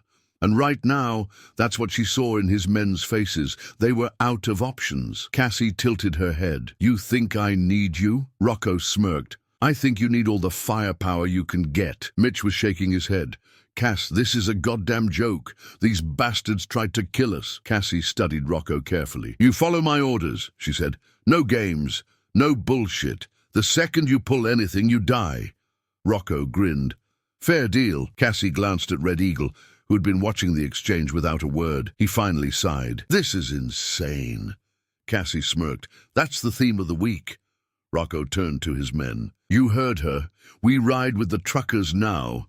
Some of them looked less than thrilled, but none of them argued. They knew what was coming.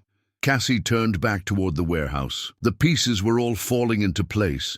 The leaks had done their job. The media was watching. Hale was exposed, and now his own people were turning on him.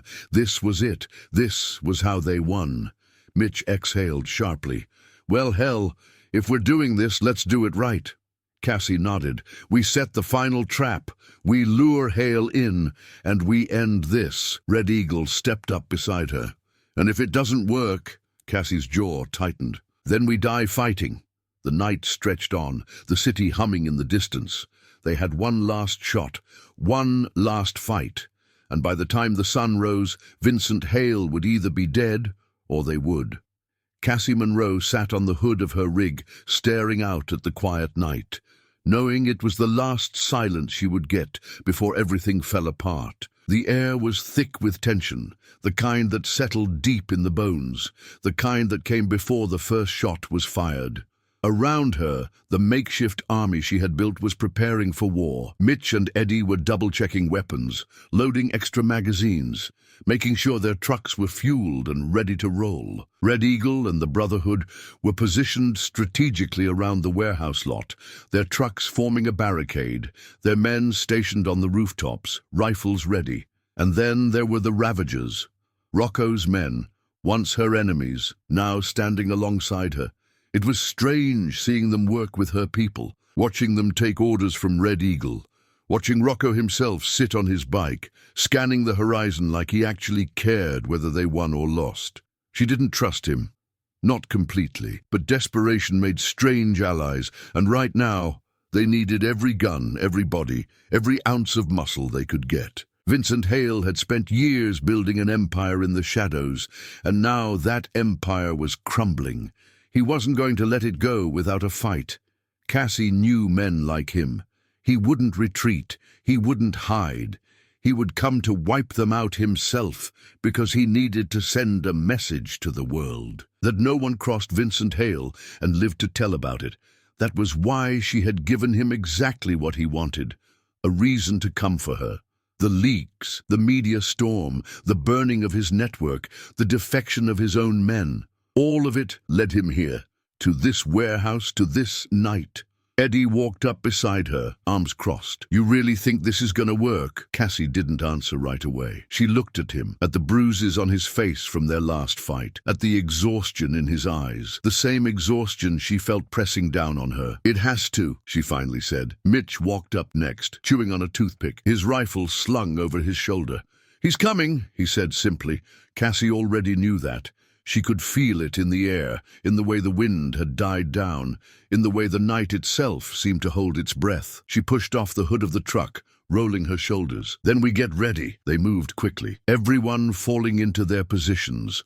Trucks were backed into defensive formations, creating barriers that would funnel Hale's forces into kill zones. The Ravagers set up makeshift roadblocks on the surrounding streets, ensuring that once the fight started, no one was getting out without going through them first. Red Eagle's men positioned themselves on the rooftops, sniper rifles aimed, radios on standby.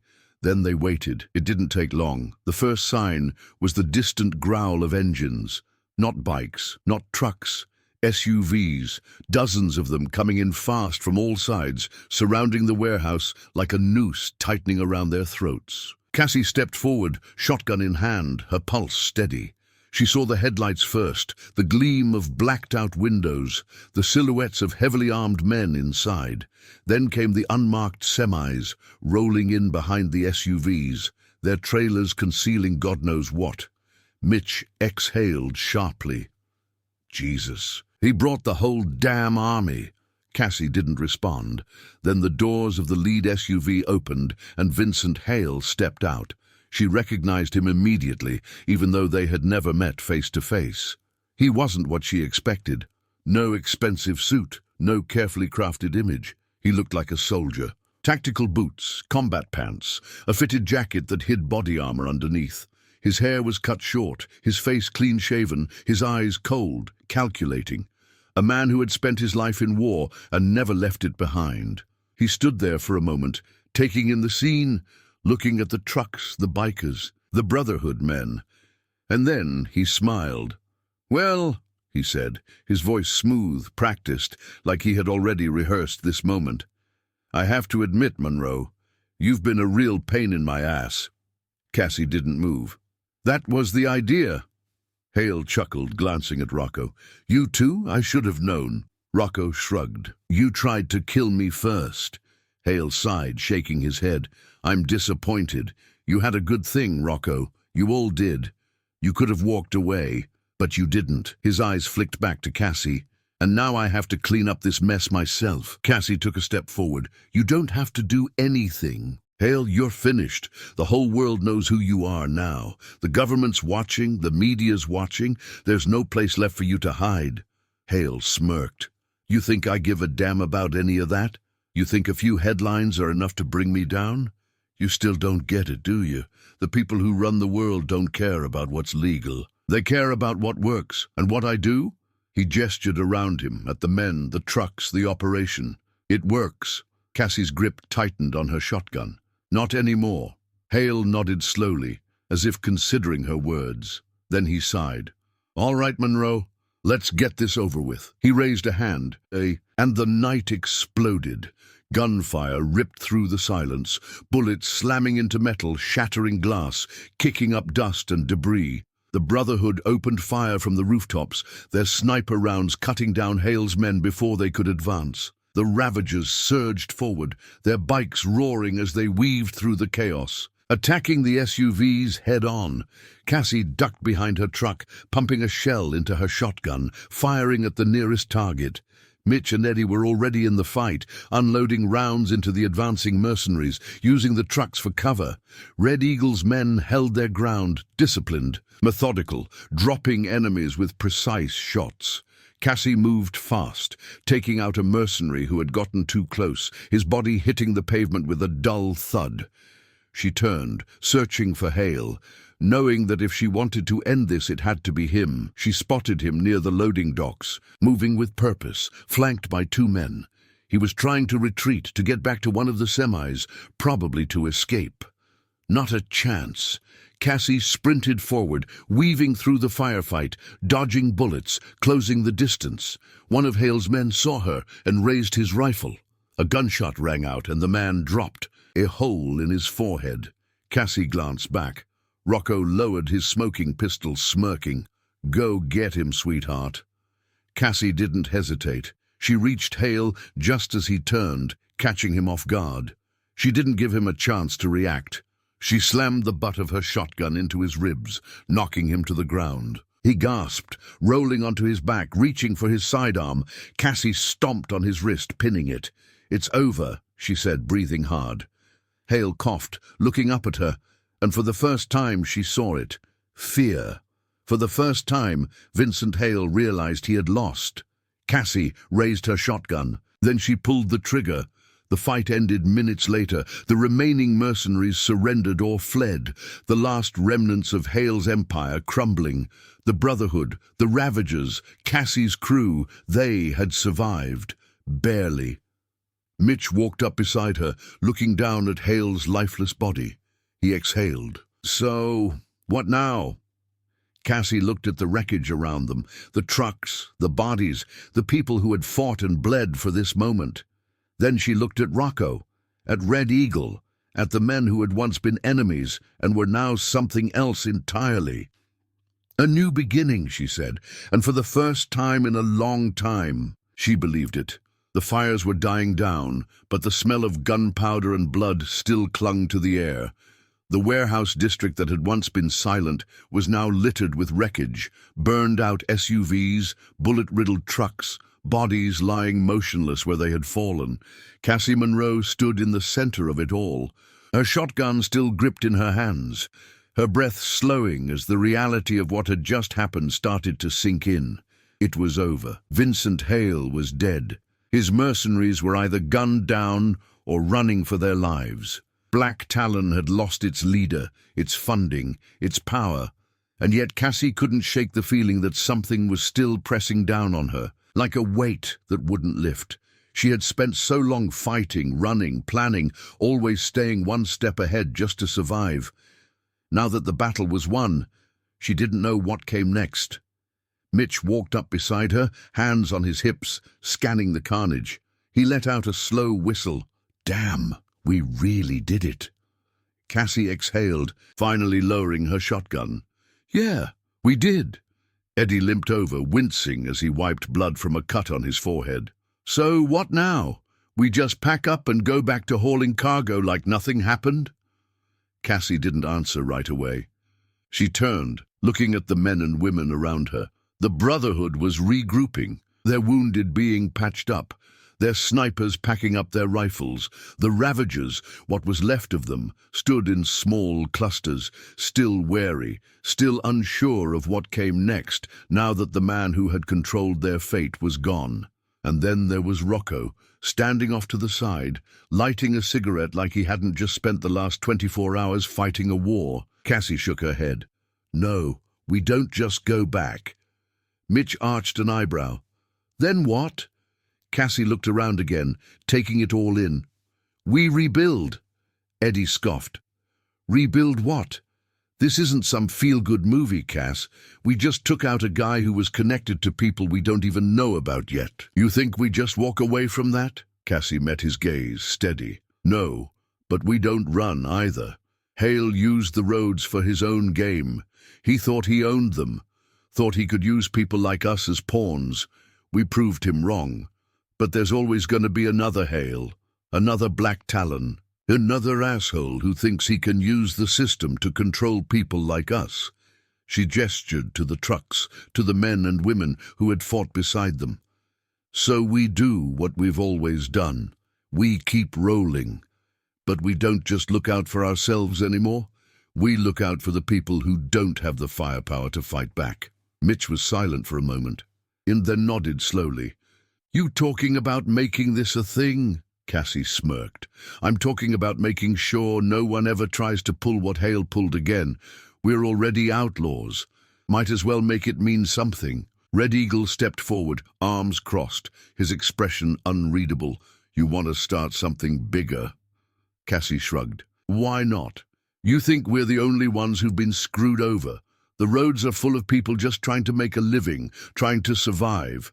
And there are always people like Hale trying to take advantage of that. If we can stop them before they get started, maybe we can change how this works." Rocco chuckled, exhaling smoke. "So what? We turn into some kind of goddamn vigilante trucking army?" Cassie shot him a look. "Something like that." Mitch rubbed his chin. "I mean, we do have the rigs and the people." Eddie shook his head, but there was no real argument behind it. "Jesus, you're actually serious," Cassie shrugged. "Why not?" Silence stretched for a moment. Then Red Eagle spoke. "You're not wrong. There's a reason I started the Brotherhood. There's always someone looking to take advantage of the people who do the real work. Maybe it's time we make sure that stops." Cassie met his gaze, a silent agreement passing between them. Mitch cracked a grin. "All right, hell, I'm in. Beats running loads for peanuts." Eddie let out a long sigh. "Damn it, fine. But if we're doing this, we better do it right." Cassie smirked. "That's the only way I know how." The next few hours were spent tending to the wounded, securing the area, making sure that when they rolled out, no one would be left behind. They burned what was left of Hale's operation, making sure there was nothing for his associates to reclaim. Then, as the sun started to rise, they did what they had always done. They got back on the road. The convoy rolled out of El Paso, stronger than before, no longer just a scattered group of survivors, but something new, something different. Cassie sat behind the wheel of her rig, staring at the road ahead, knowing that for the first time in a long time, she wasn't just running anymore. She had a purpose, a reason to keep going. And whatever came next, whatever new threats rose up, they would face them the only way they knew how. Together. Mitch's voice came over the CB. "So, what do we call this little outfit of ours?" Cassie thought for a moment, then smirked. "The Iron Brotherhood's got a nice ring to it." Red Eagle chuckled. "Eagle. I think we can make that work." The radio crackled with laughter, with voices, with the sound of something new being born. And as the convoy thundered down the highway, engines roaring, sun rising over the horizon, Cassie Monroe knew one thing for sure.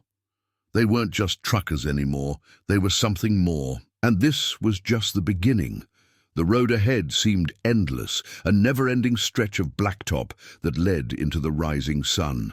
Cassie Monroe's hands gripped the wheel, her knuckles tight, her eyes focused on the horizon. The convoy had been on the move for hours, the hum of the engines filling the air, the rhythm of the road familiar, yet different now.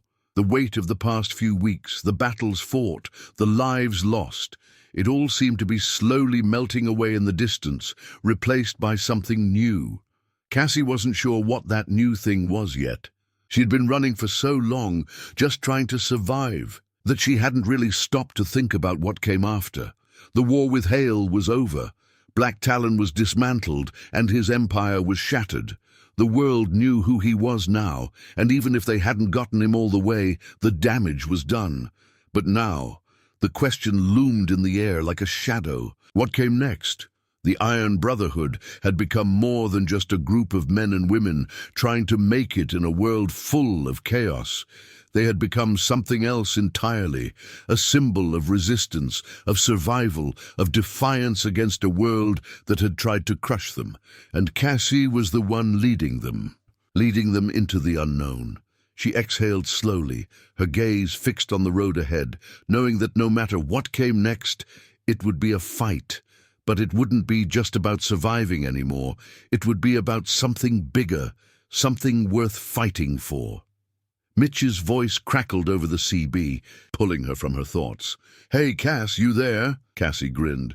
"Yeah, what's up, Mitch?" "I'm just saying," Mitch continued, his voice light. "This whole thing we got going, it feels like a damn family now." Cassie chuckled. "You're not wrong." Eddie's voice came next, sharp, but filled with a surprising warmth. "Family, huh? Well, it's a hell of a lot better than the family I was born into."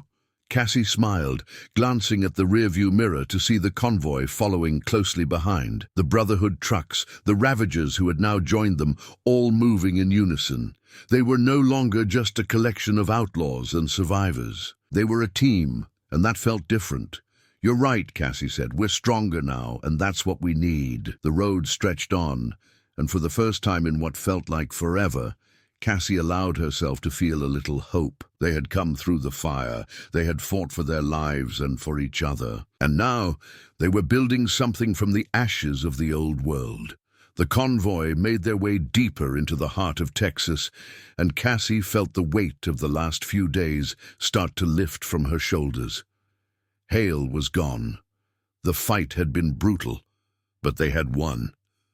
But even with the victory, she knew there was still so much more to do. "You know, Cass," Eddie said after a long pause, his voice softer now, "I've been thinking, what's next for us? I mean, now that Hale's out of the picture, we've got all this potential. What do we do with it?" Cassie exhaled, her fingers lightly tapping the wheel. "We keep going. We don't stop. There are plenty more people out there like us. People who've been knocked down and left to rot. We give them a chance." Mitch laughed from the back of the convoy. "You're saying we're some kind of traveling Justice League now?" Cassie smirked. "If that's how you want to see it, sure." She could hear Red Eagle's deep chuckle over the CB. "I'm in. I didn't sign up to sit on my ass and wait for things to get worse. Let's make sure that doesn't happen to anyone else." Cassie nodded. "Exactly. We make sure no one else has to fight alone." The convoy fell into a rhythm, the steady beat of the engines, like a drum echoing through the quiet Texas landscape. The sun was setting, casting long shadows across the open road. Cassie kept her eyes on the horizon, her thoughts drifting to the future.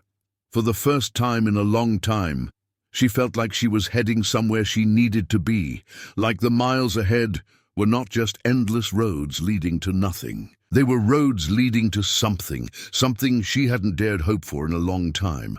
The Iron Brotherhood wasn't just about surviving anymore. It wasn't just about fighting. It was about changing the world, 1 mile at a time. They weren't outlaws anymore. They were a force, and they had a purpose. A real purpose. They had built something that could stand, something that could outlast the storm they had just weathered. And now, with Hale out of the picture, with the world watching, it was time to build even more. Cassie could feel it, deep in her bones. The start of something new, something that wasn't just about survival. It was about making a real difference. And as the convoy continued down the road, the sun setting on their backs, Cassie knew one thing for certain. They were just getting started. They would face down every enemy, every corrupt government, every criminal who thought they could control the road, and they would do it together. Because the road ahead was theirs to claim.